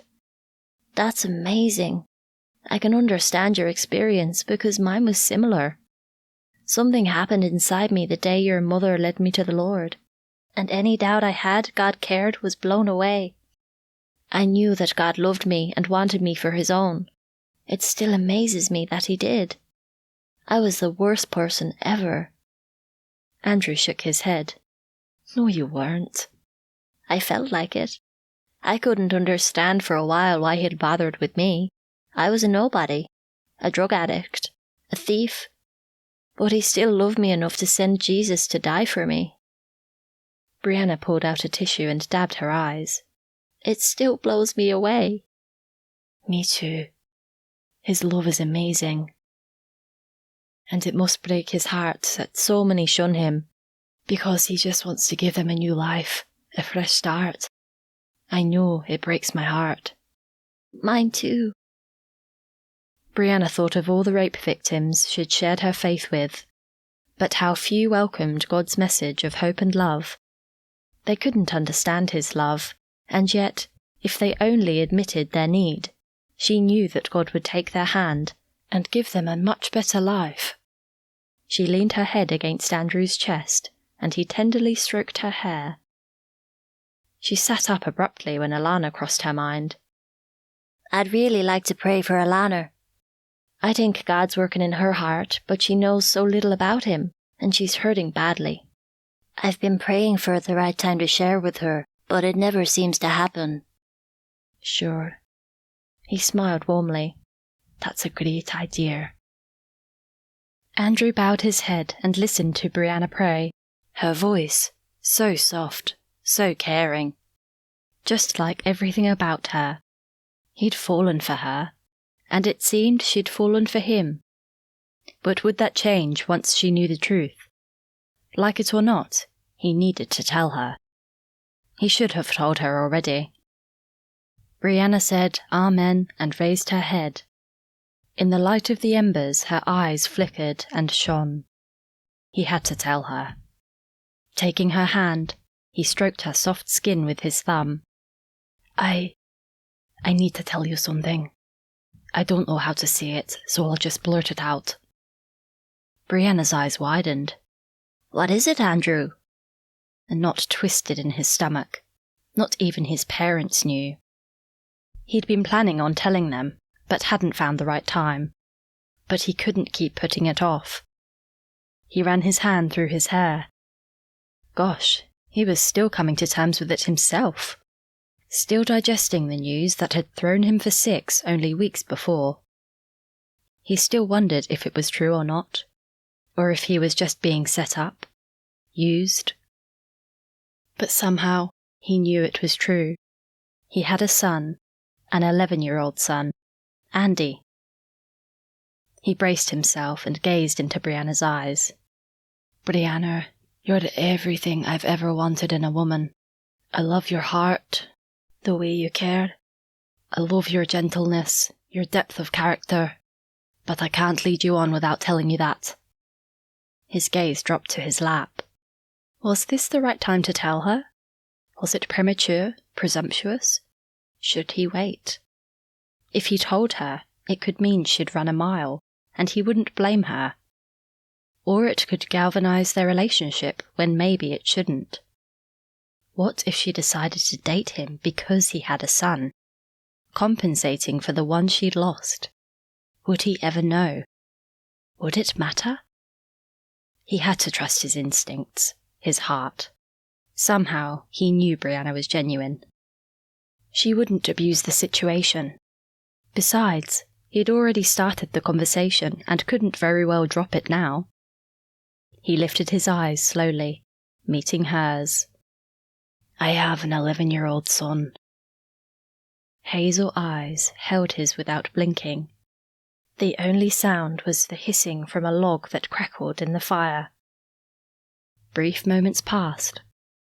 He tried to smooth his face into an emotionless mask, allowing her time to digest this news. She finally blinked. Where is he? Her voice was soft, just like her eyes. With his mother. Tell me about him. Andrew closed his eyes. Images of a sandy-haired boy who bore his own facial features flitted through his mind. Yes, Andy was definitely his son. He opened his eyes and looked up. Remember that girl I mentioned? The one who ditched you? He nodded. She contacted me a month ago. Came to the restaurant, in fact. She'd seen a featured article in a newspaper with my photo, so she said. She asked for me. And to cut the long story short, we had a drink after work, and that's when she told me about Andy. You didn't know until then? No. He held her gaze. Wow. Why now, after all this time? She's sick, dying. An ache pierced his chest at saying the words aloud. She's got cancer. Cancer? That's terrible. Yes, He could see Brianna's mind ticking. So what did she want? Blood surged through his veins. She wants me to look after Andy. Brianna's gaze remained steady. What was she thinking? She angled her head, moistened her lips, took her time. She looked deeply into his eyes. How do you feel about that? Her voice was gentle, caring, non-judgmental. He could imagine her asking a similar question of her rape victims. He relaxed and answered honestly. Excited, scared. I know nothing about raising a kid. Her face broke into a wide smile and she clasped his hands. But you're great with them, and they love you. Andrew let out a nervous chuckle. That may be, but I'm sure it will be different being a full-time parent. Have you met him? He nodded. Just before I came up here. Do your parents know? He grimaced. I take that as a no. I haven't known how to tell them. I'm sure they'll be thrilled to have a grandson. Maybe. He raked a hand through his hair, blinking rapidly. It would be a great Christmas gift for them. I should tell them. Yes. She held his gaze. I've been praying about it non-stop, Andrew admitted. There's still a lot to work through, but yes, I think I'll take him. He'd said it, finally, and it felt right. You'll make a great father, Andrew. Tears pricked his eyes. Until recently, he'd never thought about having children. Yes, it was true he loved kids, but he'd never had full-time responsibility for any. Never pictured himself being a father, especially to an 11-year-old. Andy would be a teenager soon. What did he know about raising a teenager? Andy seemed like a good kid, but he'd have issues. What kid didn't? And how would he cope when Shelley died? Because die she would, and soon, unless God performed a miracle. But Shelley didn't believe, so not much chance of that happening. He brushed his eyes and gave Brianna a grateful smile. Thanks. He wanted to ask her how she felt about the news and if it would change anything between them. Not that there was anything between them yet. Just a few kisses that might not have meant anything to her, although he sensed they had. Brianna might have been swept up in emotion. He sensed she'd never been kissed before, at least not in the way he'd kissed her. But despite that, she seemed to genuinely care for him. It had been wrong to put her in this position. He should have never let his attraction to her get the better of him. But it had happened. And now here she was, finding out he had a son he was about to take full responsibility for. Would it change anything? He took her hand again. I know we've only just met, but I really like you, Brianna. She started to speak, but he shushed her. Please, let me finish. She nodded. I don't know how you feel about dating a man with an 11-year-old son he doesn't really know. I'd love it if you gave it a shot. But I'll understand if you'd rather not have anything more to do with me. A few beats passed before she spoke. Are you asking me to go out with you? To be your girlfriend? Yes. Andrew sucked in a breath. Was he about to get the best Christmas gift ever? Of course I will. Her eyes lit up as she threw her arms around his neck. Even with an 11-year-old appendage? Even with an 11-year-old appendage. Their eyes locked. He couldn't believe this was happening. He didn't want to think too far ahead, but an image of the three of them together filled his mind, and deep peace filled his heart. He lowered his head and was about to kiss her when he heard a noise.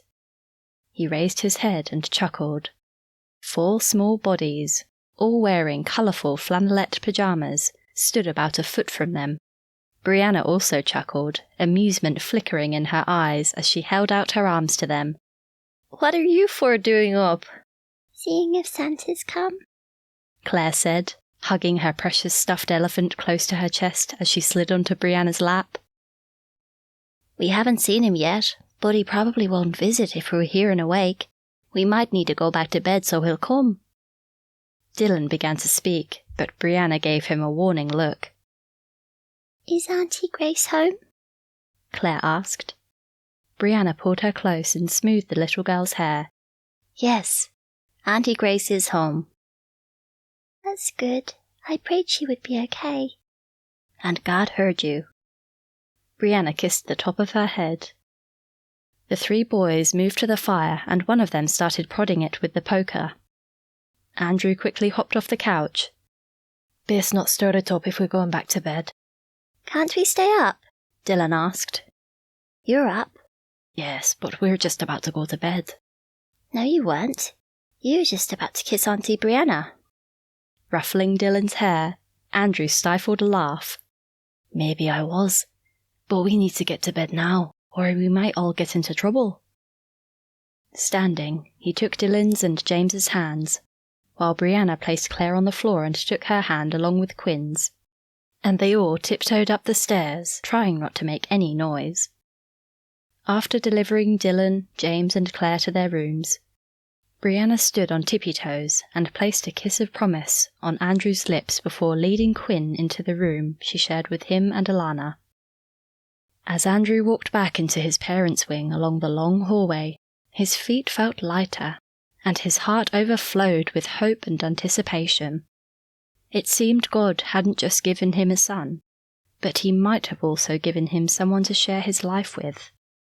He was getting ahead of himself, but so far, this was the best Christmas ever.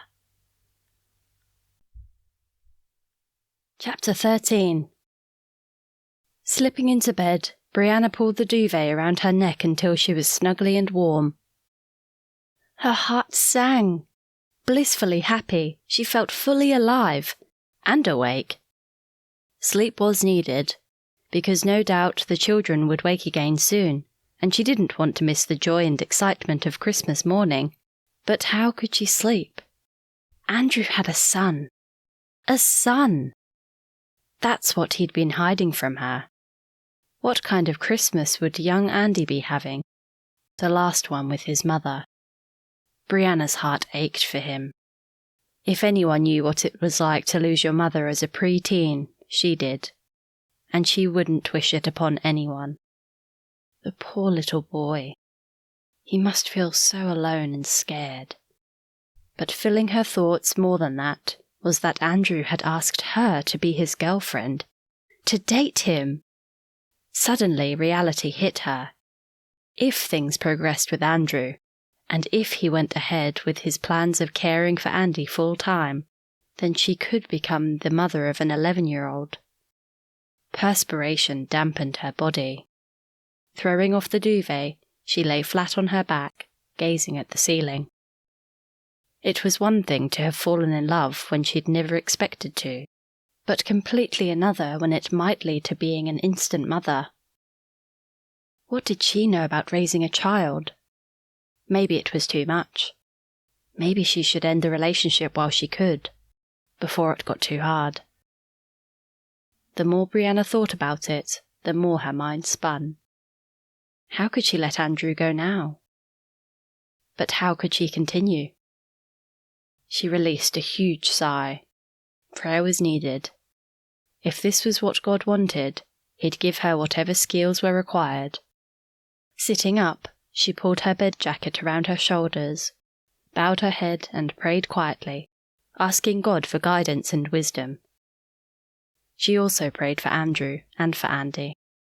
Lastly, she prayed for Shelley, that in her final days before passing, she might open her heart to God's love and would experience His peace in her life.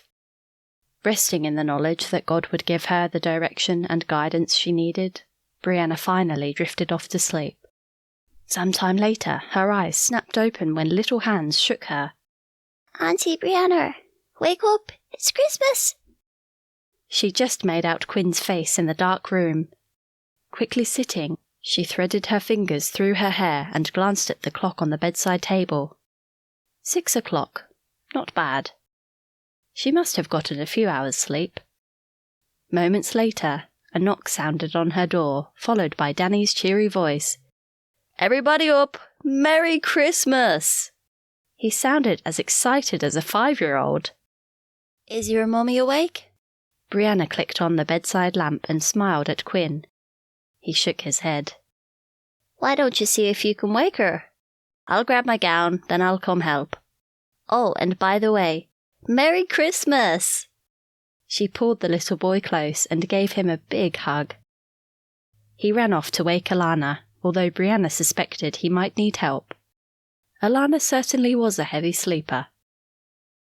Slipping out of bed, she shivered and quickly grabbed her thick quilted gown and slippers.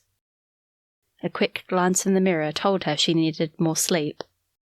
Running her hands through her hair again, she tied it back loosely, then ducked into the bathroom before stepping into Alana's side of the room. Alana was stirring and opened her eyes as Brianna approached. Quinn just stood there looking at his mother, melting Brianna's heart. "Merry Christmas, Alana," Brianna said softly as she smiled at her sister, recalling the prayer she'd prayed just hours before, that today Alana would experience God's love in her life. Alana yawned, stretched, then pulled Quinn in for a hug. "Merry Christmas, Quinny." As she kissed the top of his dark, messy hair, she returned Brianna's smile. "And Merry Christmas to you." "Can we go downstairs, Mummy?" Quinn hopped up and down like a bunny. "Yes, Quinny." "Just let Mommy get dressed. I'll only be a moment." She plopped him on the bed and then grabbed her gown and visited the bathroom. Once both Alana and Brianna had changed out of their night attire into warm, fleecy pants and thick sweaters, the three of them headed downstairs, drawn by the happy sounds of the other children. Danny, Lizzie, and the children were already in the drawing room, where the fire that Andrew had put out only hours before was now blazing. Quinn let go of Alana's hand and skidded onto the floor beside James and Dylan. Claire sat on Danny's lap. "Merry Christmas!" Danny and Lizzie said in unison. Brianna leaned down and gave them both a hug before sitting with Alana on the same couch she'd sat on with Andrew only hours before.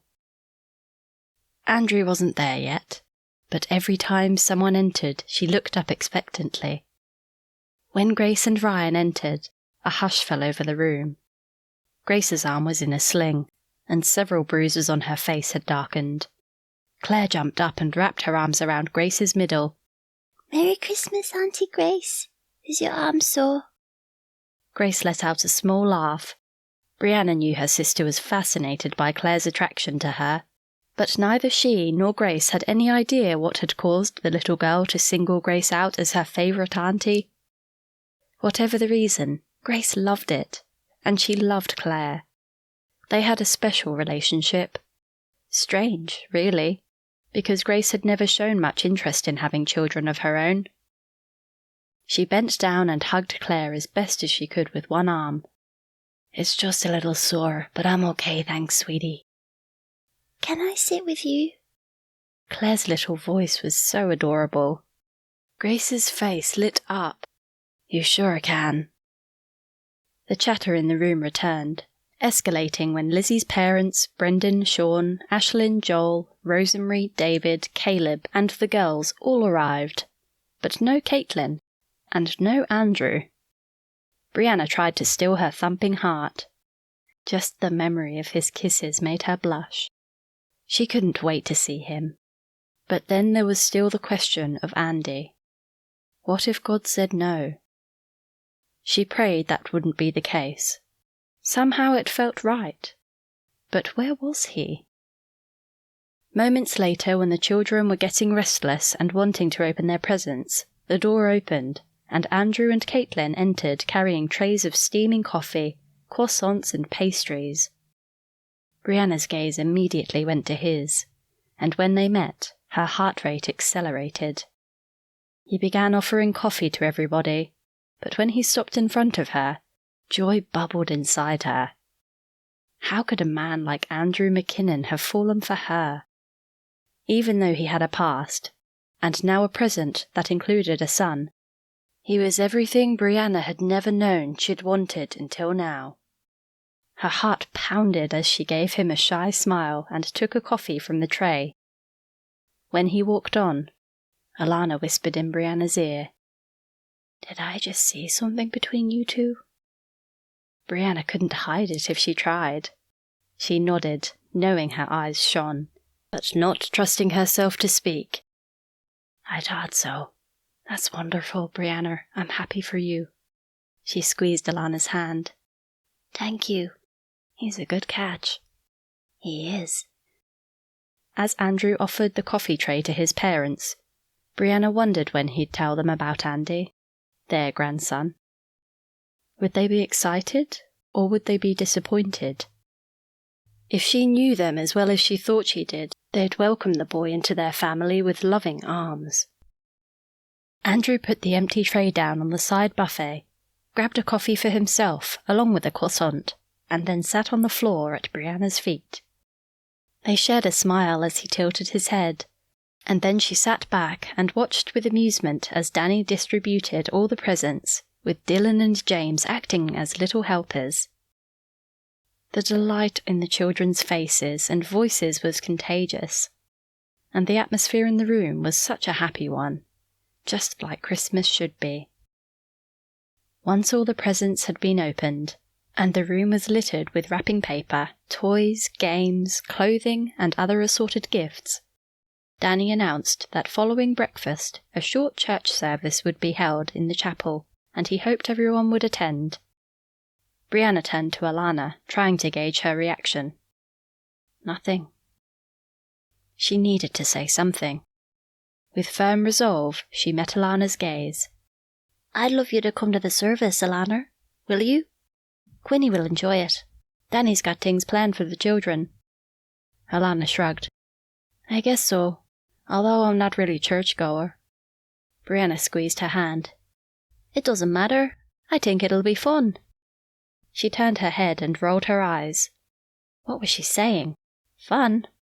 Church wasn't normally fun. But maybe today it would be, especially if Danny was leading the service. Andrew stood and offered his hand to help her up. Brianna still had to pinch herself that this had happened. It was like she forgot, but then when she saw him, or they touched, a wave of warmth swept over her, reminding her that something indeed was happening between them. When he returned to the kitchen, where no doubt he was concocting something amazing for breakfast, Brianna helped clean up the mess. As she shoved the last of the paper into a huge garbage bag, Grace caught Brianna's eye and patted the spot beside her on the couch. She adjusted her position and looked Brianna in the eye. "So, are you going to tell me?" Grace raised a brow, a grin on her face. "Tell you what?" "Come on, BB, you can't hide anything from me, you know that."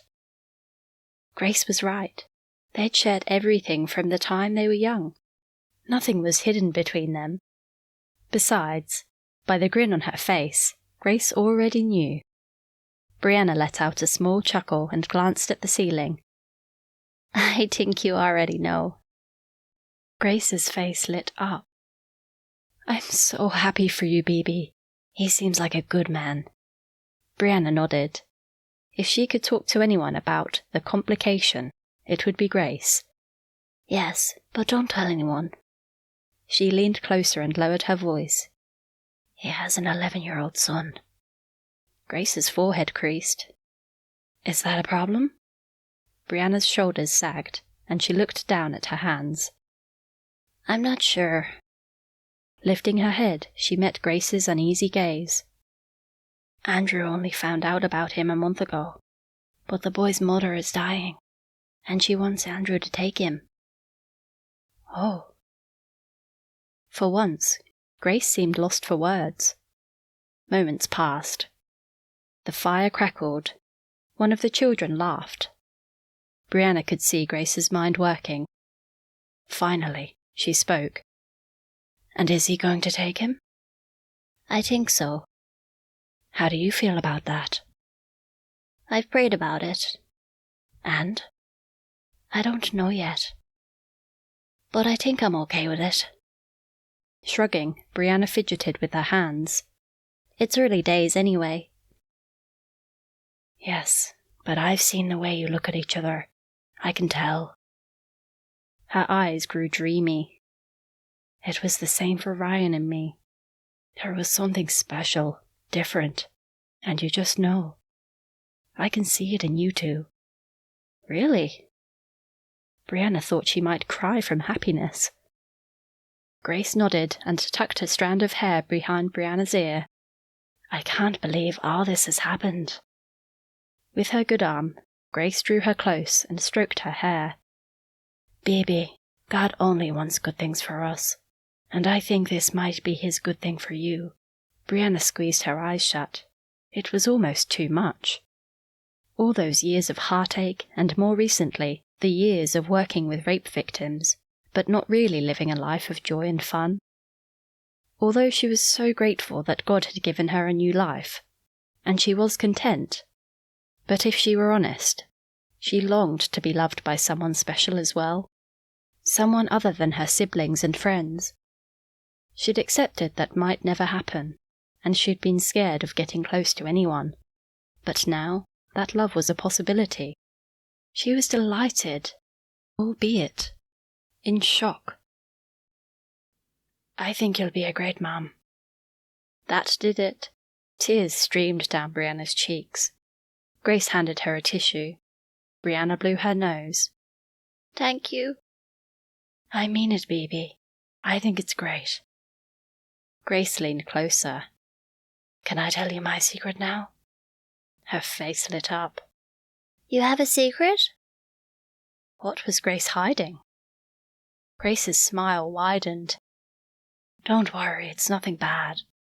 Ryan and I are expecting a baby. Brianna's eyes popped. You're not. We are. I didn't think you wanted children.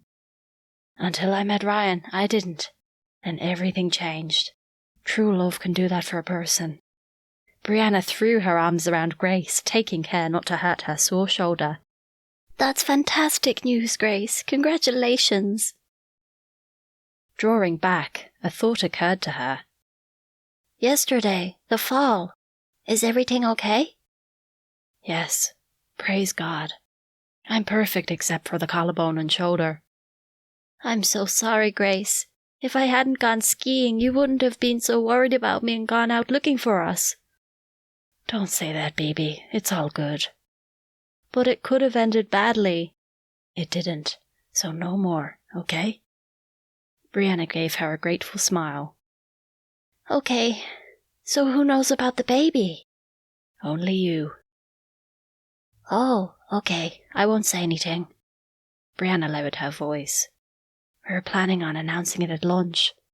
Brianna smiled again. Everyone will be excited. I won't say anything until then. Thanks. Grace hugged her again. We'd better go in for breakfast before it's all eaten.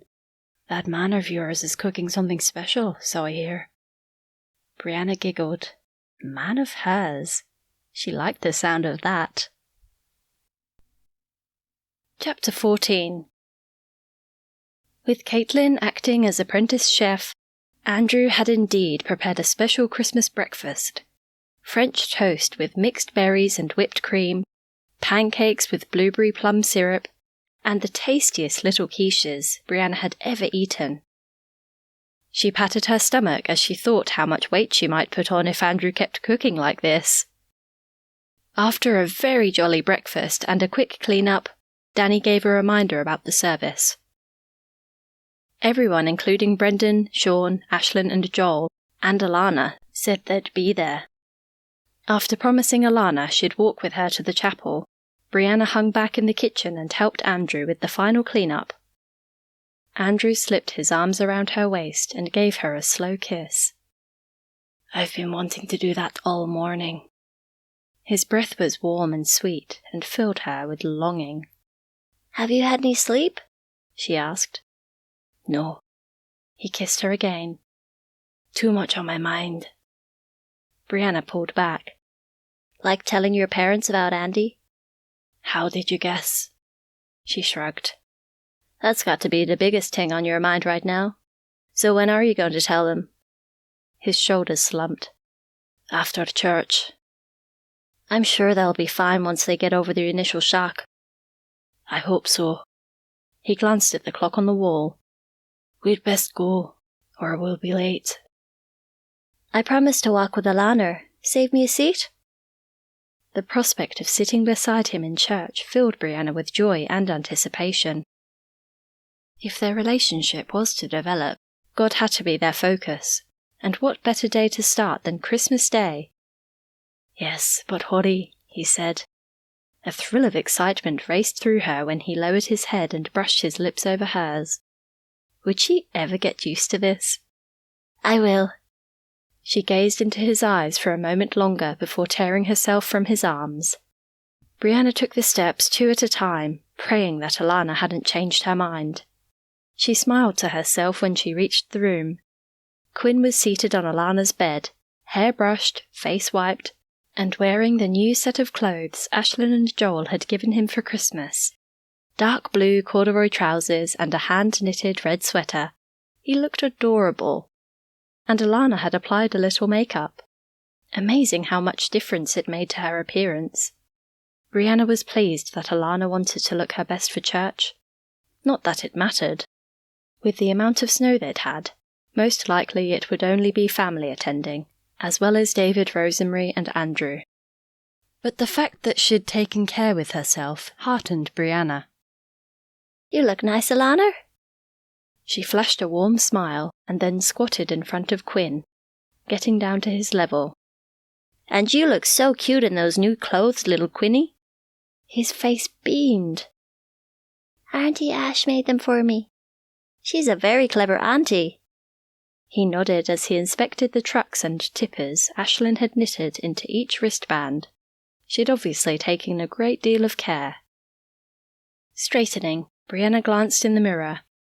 A little makeup was needed to camouflage her lack of sleep. I'll just be a minute. Darting into the shared bathroom, she smoothed her hair and brushed her teeth, then threw on some blusher, a light coat of mascara, and a quick lick of lipstick. That would have to do. Ready? She asked, re-entering the bedroom. Alana nodded, took Quinn's hand, and they followed Brianna out the door. The small chapel sat on the far side of the main Elam community building. Built of stone, it had once been a barn. But a few years ago it had been renovated and made into a simple place of worship, and now it even had stained glass windows. Although mainly intended for the students and staff of the community, people now came from miles around. The small church's reputation for preaching God's word without compromise had spread over the years. The chapel was more than half full. People had braved the weather after all. Brianna's eyes searched for Andrew, and when she caught sight of his tawny gold hair, her heart skipped a beat. Would she ever be able to look at him without having palpitations? Somehow, she doubted it.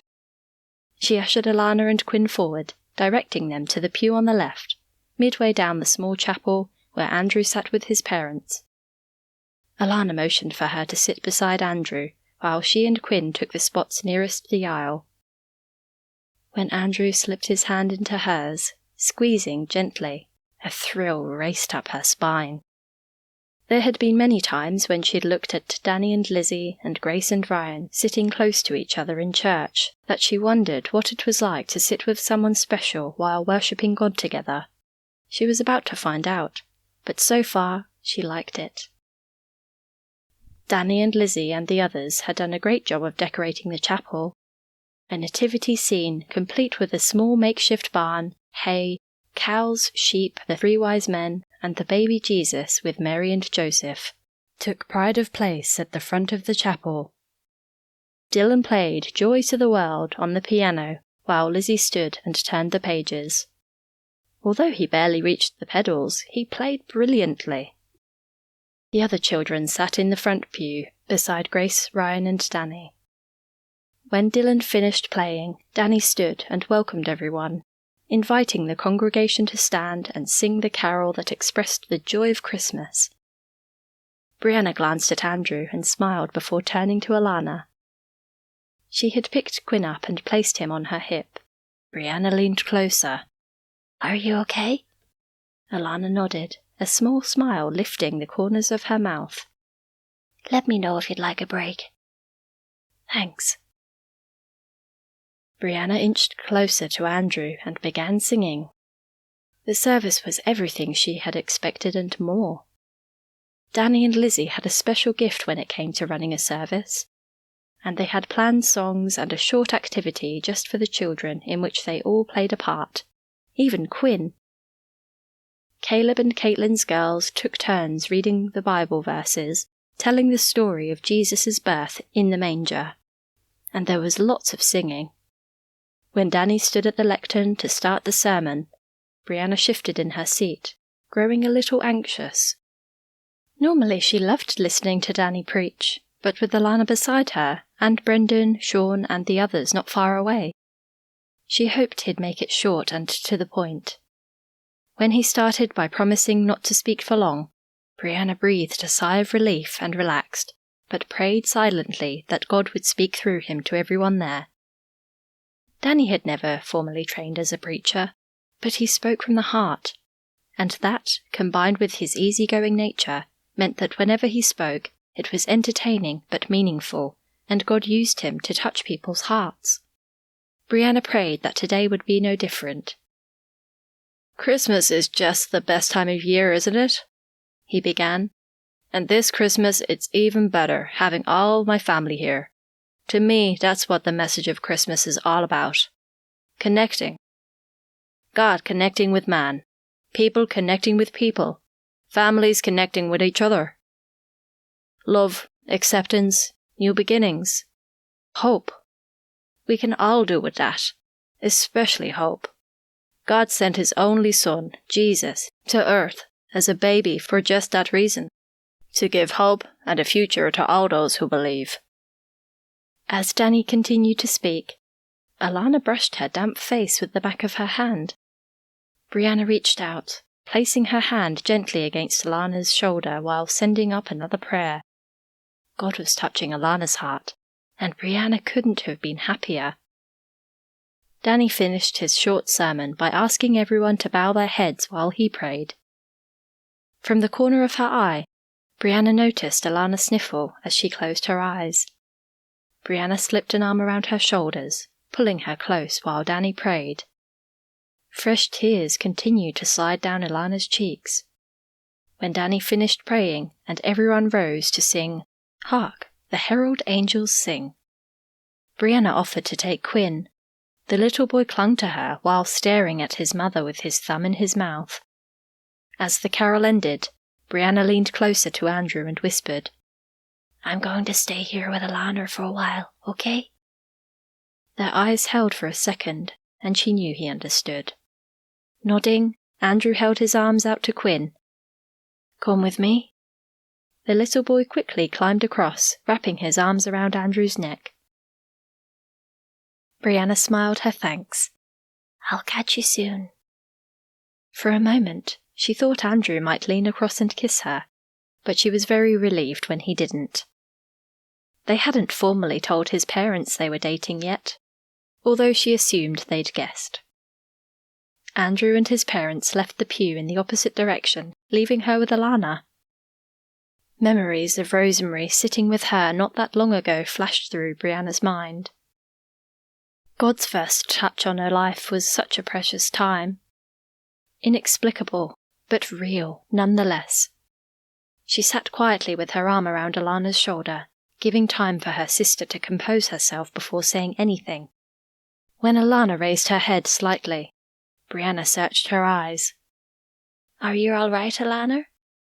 Would you like to talk?" Alana nodded, sniffing. "God's affecting you inside, isn't he?" Alana nodded again. "I'd love to pray for you, and then maybe we can spend some time chatting. Would you like that?" Another nod, another sniff. Bowing her head, Brianna paused before beginning. Her heart was filled with gratitude that this moment had finally arrived, and she didn't want to spoil it. She took a slow breath and began in a quiet voice. Dear God, thank you for my precious sister, Alana. You know what's going on inside her. The hurt she's experienced, the disappointments, a lack of hope. Thank you for gently reaching out to her, showing her how much you love her, how precious she is to you. Lord God, I pray that today, as we celebrate the birth of your Son, Jesus, who came into the world so that all who believe in him can have eternal life, I pray that you'll touch her in a real way and that she might open her heart to you and your healing. Lord God, I pray special blessings upon her life, and I thank you so much for her precious little boy. Bless Quinn, dear Lord, and may he also come to know you. I ask all these things in Jesus' precious name. Amen. Brianna wiped her own eyes as she raised her head and gave Alana a big hug. Sniffing and with eyes moist, Alana hugged her back. Thank you. You're more than welcome. Alana blew her nose. I've never really believed in God too much. I guess I always assumed he was there, but never thought he was of any use in my life. But since being here, with you and Danny and Lizzie, and all the others, I can see he's changed you all. And I think I want what you've got. Tears streamed down her cheeks again. That's the best thing I've heard all day. Brianna handed Alana a clean tissue. It's really simple. You just have to be sorry for all the things you've done wrong, and then claim the forgiveness that Jesus brought when he died on the cross, and then ask him to come and live in your heart.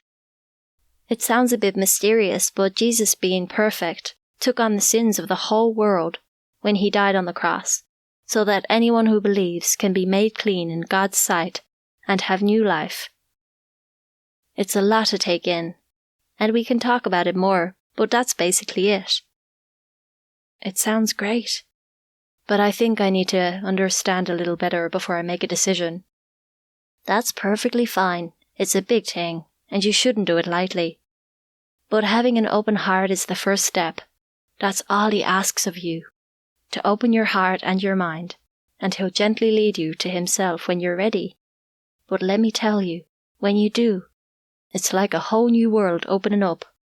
I couldn't believe how free I felt after all those years of drug addiction and self-hate. God has made such a difference in my life, and he can in yours too. I really want to know more. I'm tired of living like I do. Alana blinked back tears again. Pulling her close, Brianna rubbed Alana's back, rocking her like a baby. I know. Believe me, I know. They sat there for several more minutes before Brianna straightened. We can chat more later, okay? Yes, thanks. Alana dabbed her nose and nodded. Let's grab a coffee. Sounds great. Brianna stood first and helped Alana up. Although the chapel was now empty, a special sense of God's presence filled the air. Chapter 15. Andrew followed his parents out of the chapel with Quinn perched on his hip and shot a backwards glance to Brianna.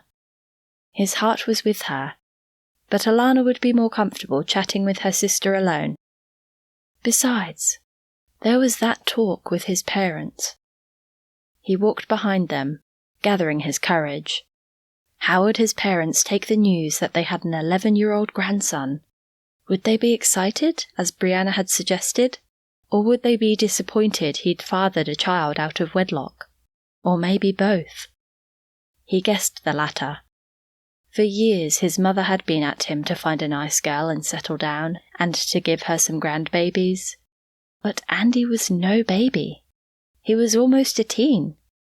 But his parents loved God, and they loved people, and so there was no reason why they wouldn't love Andy. They might just be in shock for a while. Last night, unable to sleep after Brianna went to bed, Andrew had spent the rest of the night in the kitchen preparing not only breakfast, but all the vegetables and everything else for Christmas lunch.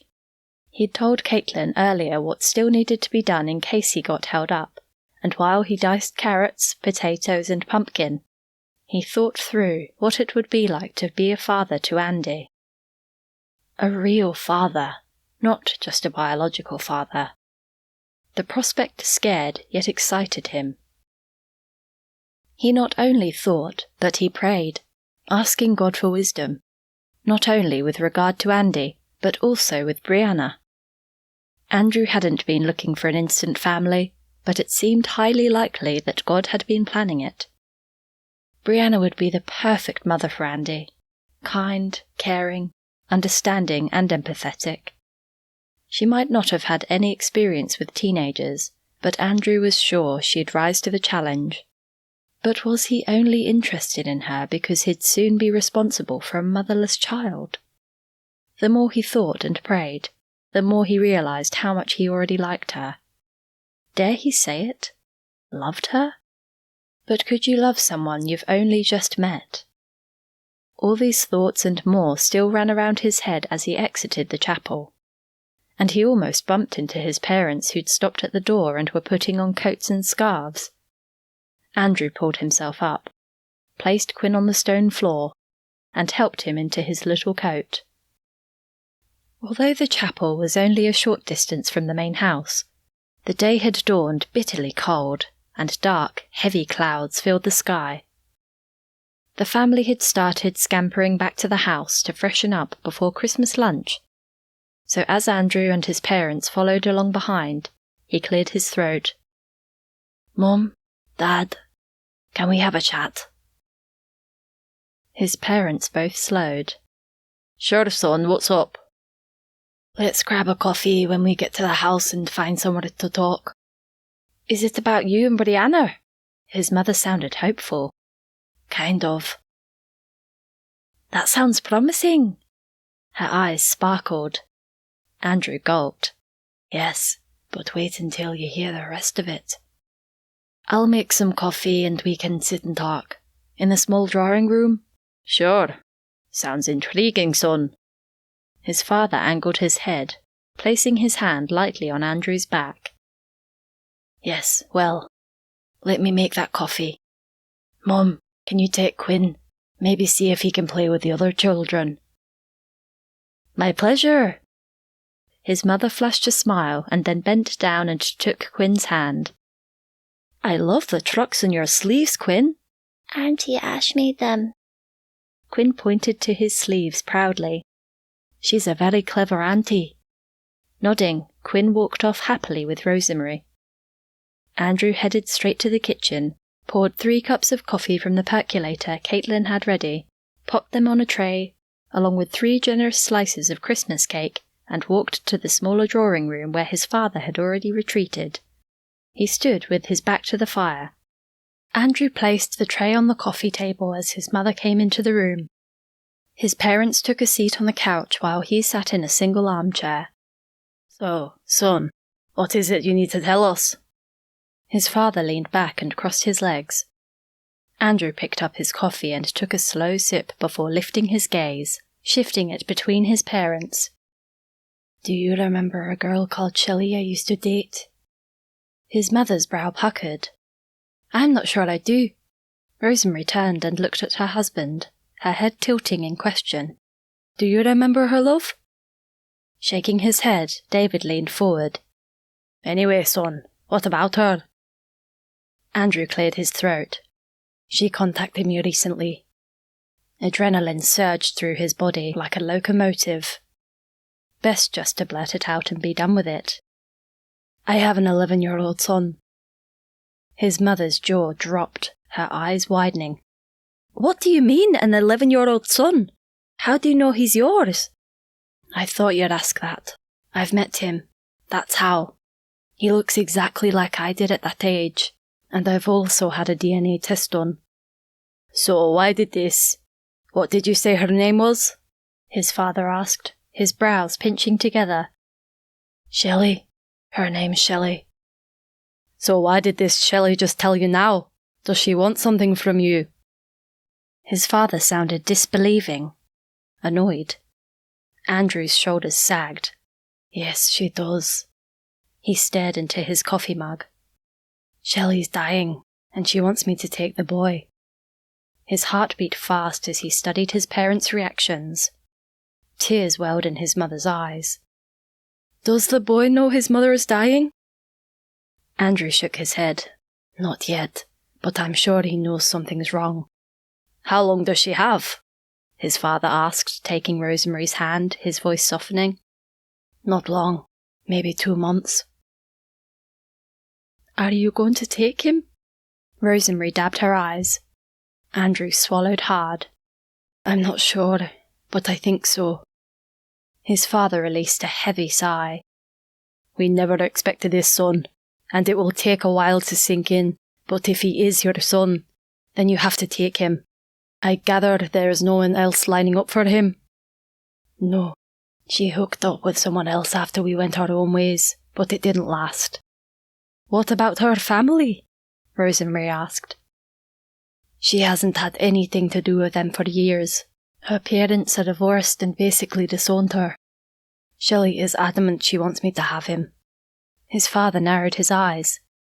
How do you feel about that? Andrew looked down at his hands. I was shocked to start with, and angry. Shaking his head, he lifted his gaze, remembering back to the last time he'd seen Shelley. He'd had no idea she was expecting. If she'd told me she was pregnant, we might have stayed together. Blinking, he wondered whether it would have worked. They were both pretty messed up back then. We broke up not long before I went on that walk, but she never said a word. It must have been a real surprise. His mother reached out and squeezed his hand. Andrew nodded. It took a while, but I finally agreed to meet him.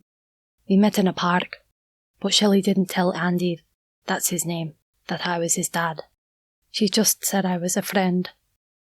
Pausing, Andrew glanced out the window before turning and meeting his parents' stunned gazes. He still doesn't know. She's waiting on my answer before she tells him the truth. His father's gaze was steady. And have you decided? Andrew's heart pounded so hard he was sure his parents could hear it. Now, it wasn't just something that might happen. It was happening. I've been praying about it a lot, and I feel God wants me to. I'm scared, but excited at the same time. His father gave him an understanding smile. I can understand that, especially being on your own. His mother leaned forward. How does Brianna fit in the picture? Does she know? Andrew blinked. His mother was very perceptive, but was putting him on the spot. I thought you'd ask that. She's a nice girl, Andrew. But can you expect her to be interested in you if you have a son? That's what I thought, but I told her last night and she's okay with it. His father's brows furrowed again. Your having a child by another woman doesn't concern her? Andrew shook his head. No. A slow grin replaced the grim line of his mouth as he recalled the genuine warmth of her reaction. In fact, she was happy for me. Well, sometimes God surprises us with his plans, his mother chuckled as she dabbed her eyes again. I was starting to think you were never going to give me any grandchildren, and now we've got an instant one. I'd love to meet him, Andrew. He'll always be welcome here. Tears stung Andrew's eyes as a deep sense of peace filled his heart. Maybe this really was God's plan for him. Thanks, Mom. He'd love it here. David angled his head as a gong sounded. Is that the dinner bell? Andrew glanced at his watch. I think so. We'd best be going.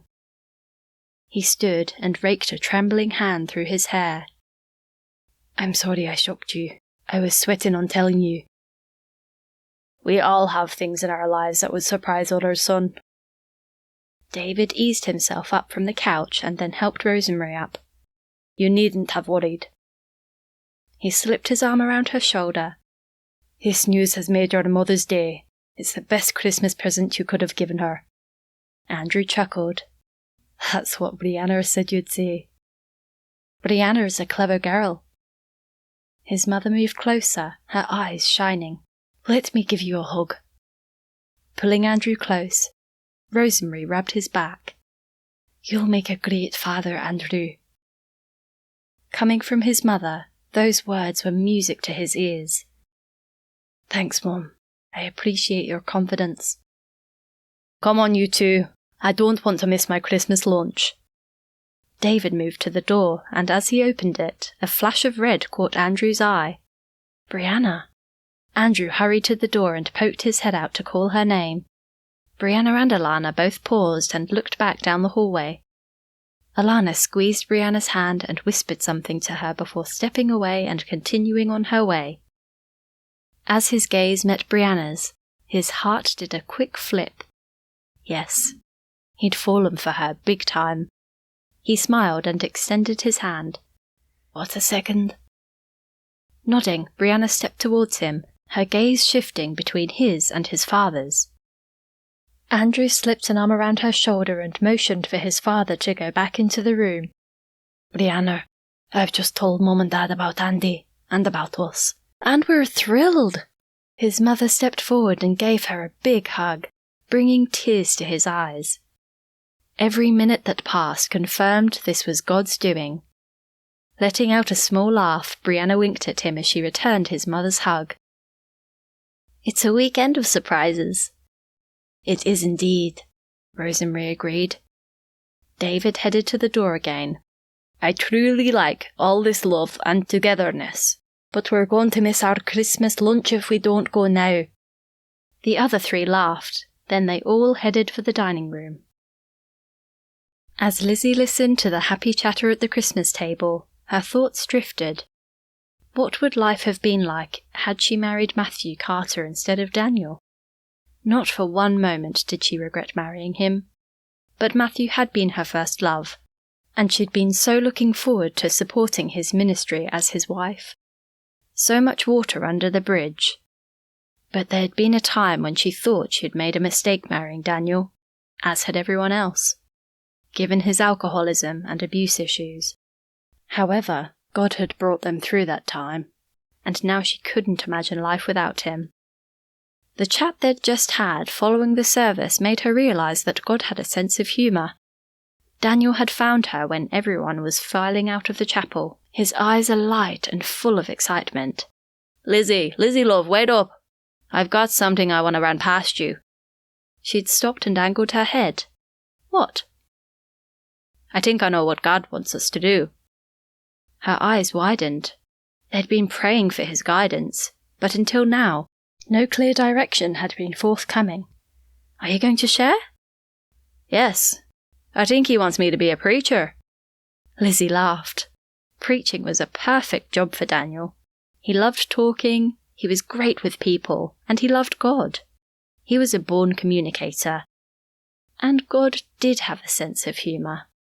She, Elizabeth O'Connor, née Walton Smythe, would be a minister's wife after all. Just not Matthew's wife, but Daniel's. Her heart soared. It felt so right.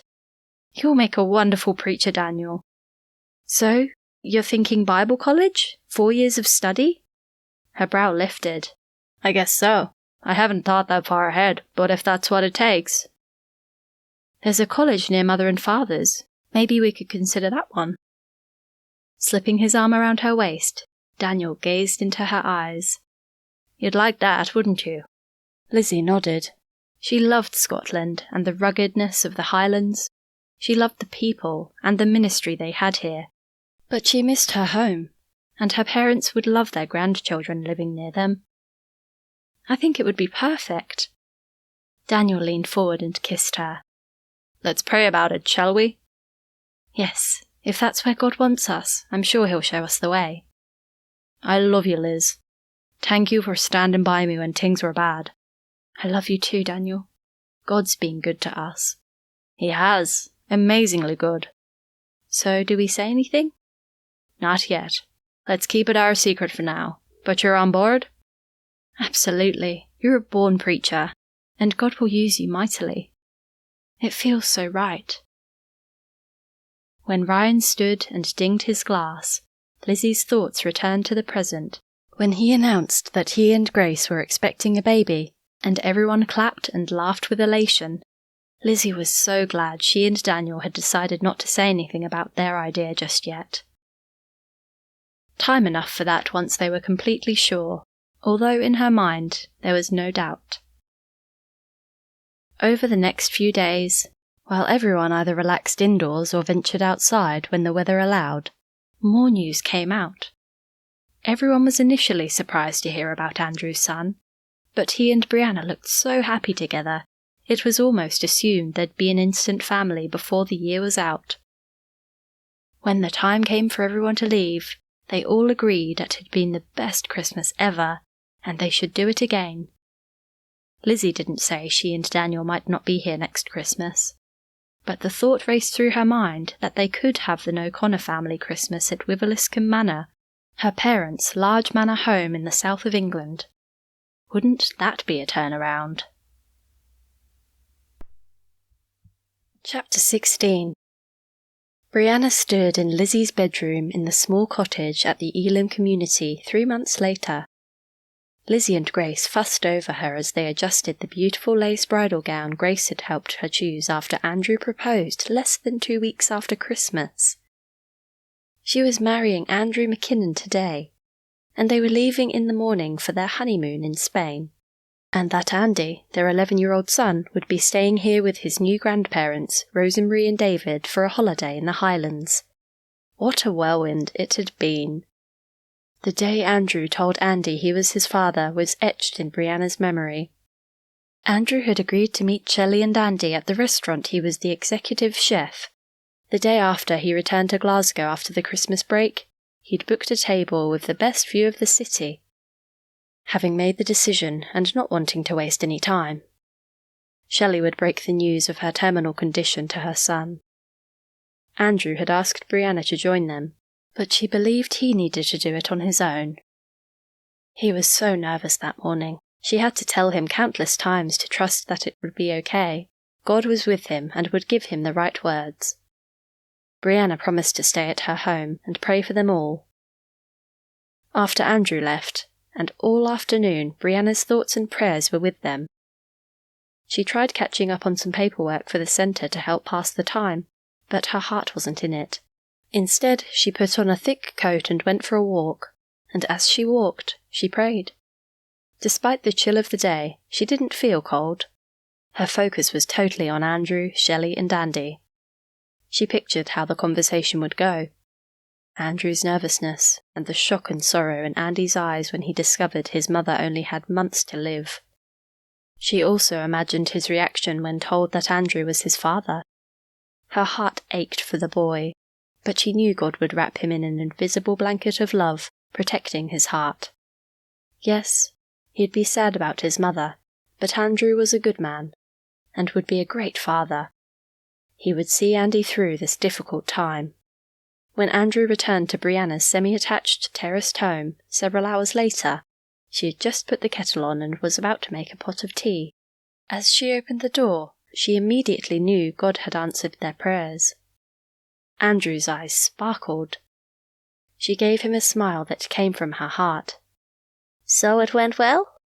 He nodded enthusiastically, his eyes moistening as he reached out and pulled her close.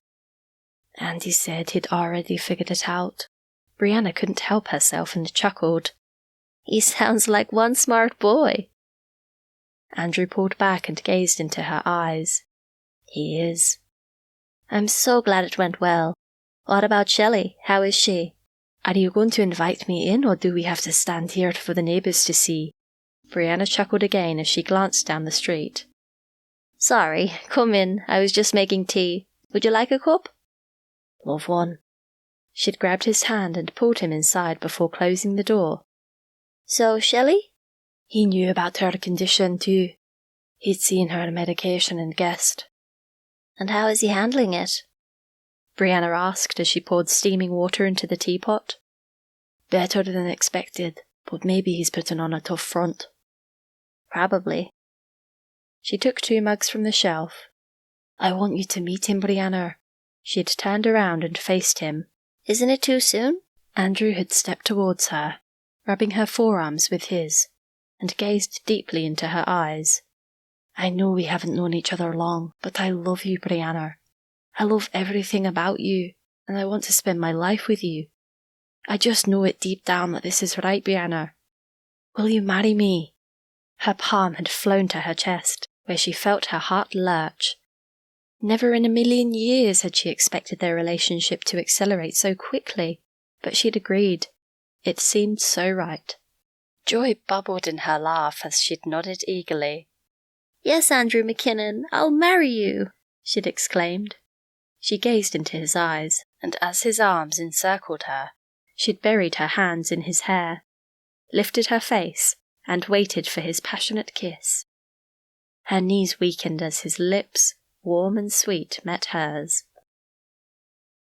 2 days later, Brianna met Andy, and she loved him immediately. He was just like his father, not only in looks, but in personality. Soft and gently spoken, courteous and polite. But she knew deep down there would be sadness and loss, and plenty of challenges to overcome. She prayed that God would help her and Andrew to be sensitive, and to help Andy through the difficult days ahead. They agreed not to wait to marry. They were both sure, and so now, here she was, preparing to marry her perfect man. "There," Grace said as she stood after adjusting Brianna's long train. "You look beautiful, baby." Holding her at arm's length, Grace gazed into her eyes. "I'm so happy for you." Brianna forced herself not to cry. She didn't want to ruin her makeup. Instead, she swallowed hard and returned Grace's smile. "Thank you, Grace. For everything, I mean it." "Come on now, enough of that, or we'll both be blubbering messes. Time to get you hitched." Brianna laughed gently. Yes, it was time to get hitched. Lizzie sat in the Elam Community Chapel, her heart overflowing with love and gratitude as Daniel walked down the aisle with Brianna's arm tucked through his. She was a beautiful bride. Her face was glowing, and it warmed Lizzie's heart to see how much in love she and Andrew were. Brianna's eyes were firmly fixed on Andrew, looking ruggedly handsome in McKinnon clan tartan. But when Lizzie caught Daniel's eye as he and Brianna walked past and he winked at her, she couldn't help but smile. New beginnings were everywhere. Brianna was marrying Andrew, 11-year-old Andy had a new family, Grace and Ryan were expecting their first child, and she and Daniel were looking forward to moving closer to her parents and him starting Bible college in a few weeks' time. And then there was Alana. Caitlin had taken Daniel's younger sister under her wing when they both returned to Belfast after Christmas, and Alana seemed at peace, happy even. God was working in her life, as he no doubt was in the lives of the others. They might not have responded to him yet, but Daniel and Lizzie prayed for Sean, Brendan, Ashlyn and Joel every night, along with his other siblings. They'd become so close since Christmas, and even Brendan had flown back to Scotland for Brianna's wedding, having managed to stay out of jail for the longest time ever. So many things to be thankful for, so many blessings, so much to look forward to. Lizzie sighed with contentment as Daniel joined her and squeezed her hand. They were indeed blessed beyond measure. Every good and perfect gift is from above, coming down from the Father of the heavenly lights, who does not change like shifting shadows. James 1:17. Hi, it's Juliette here. Well, this is the end of the Shadow series. I hope you've enjoyed it. Lizzie and Daniel's story is special to me in many ways. Their story is loosely based on my own, but unlike theirs, mine didn't end quite so happily. My 7-year marriage to an alcoholic ended with me fleeing across the country with my 3 young daughters. You can read my story for free by signing up to my newsletter. I hope you've been blessed and encouraged by Lizzie and Daniel's story. You'll find more of my books here on my channel and also on my website. All the links are below. If you haven't subscribed to my channel, I'd really appreciate it if you did. And feel free to tell your friends about my free audiobooks. Anyway, that's all for now. Have a great day. God bless and bye for now.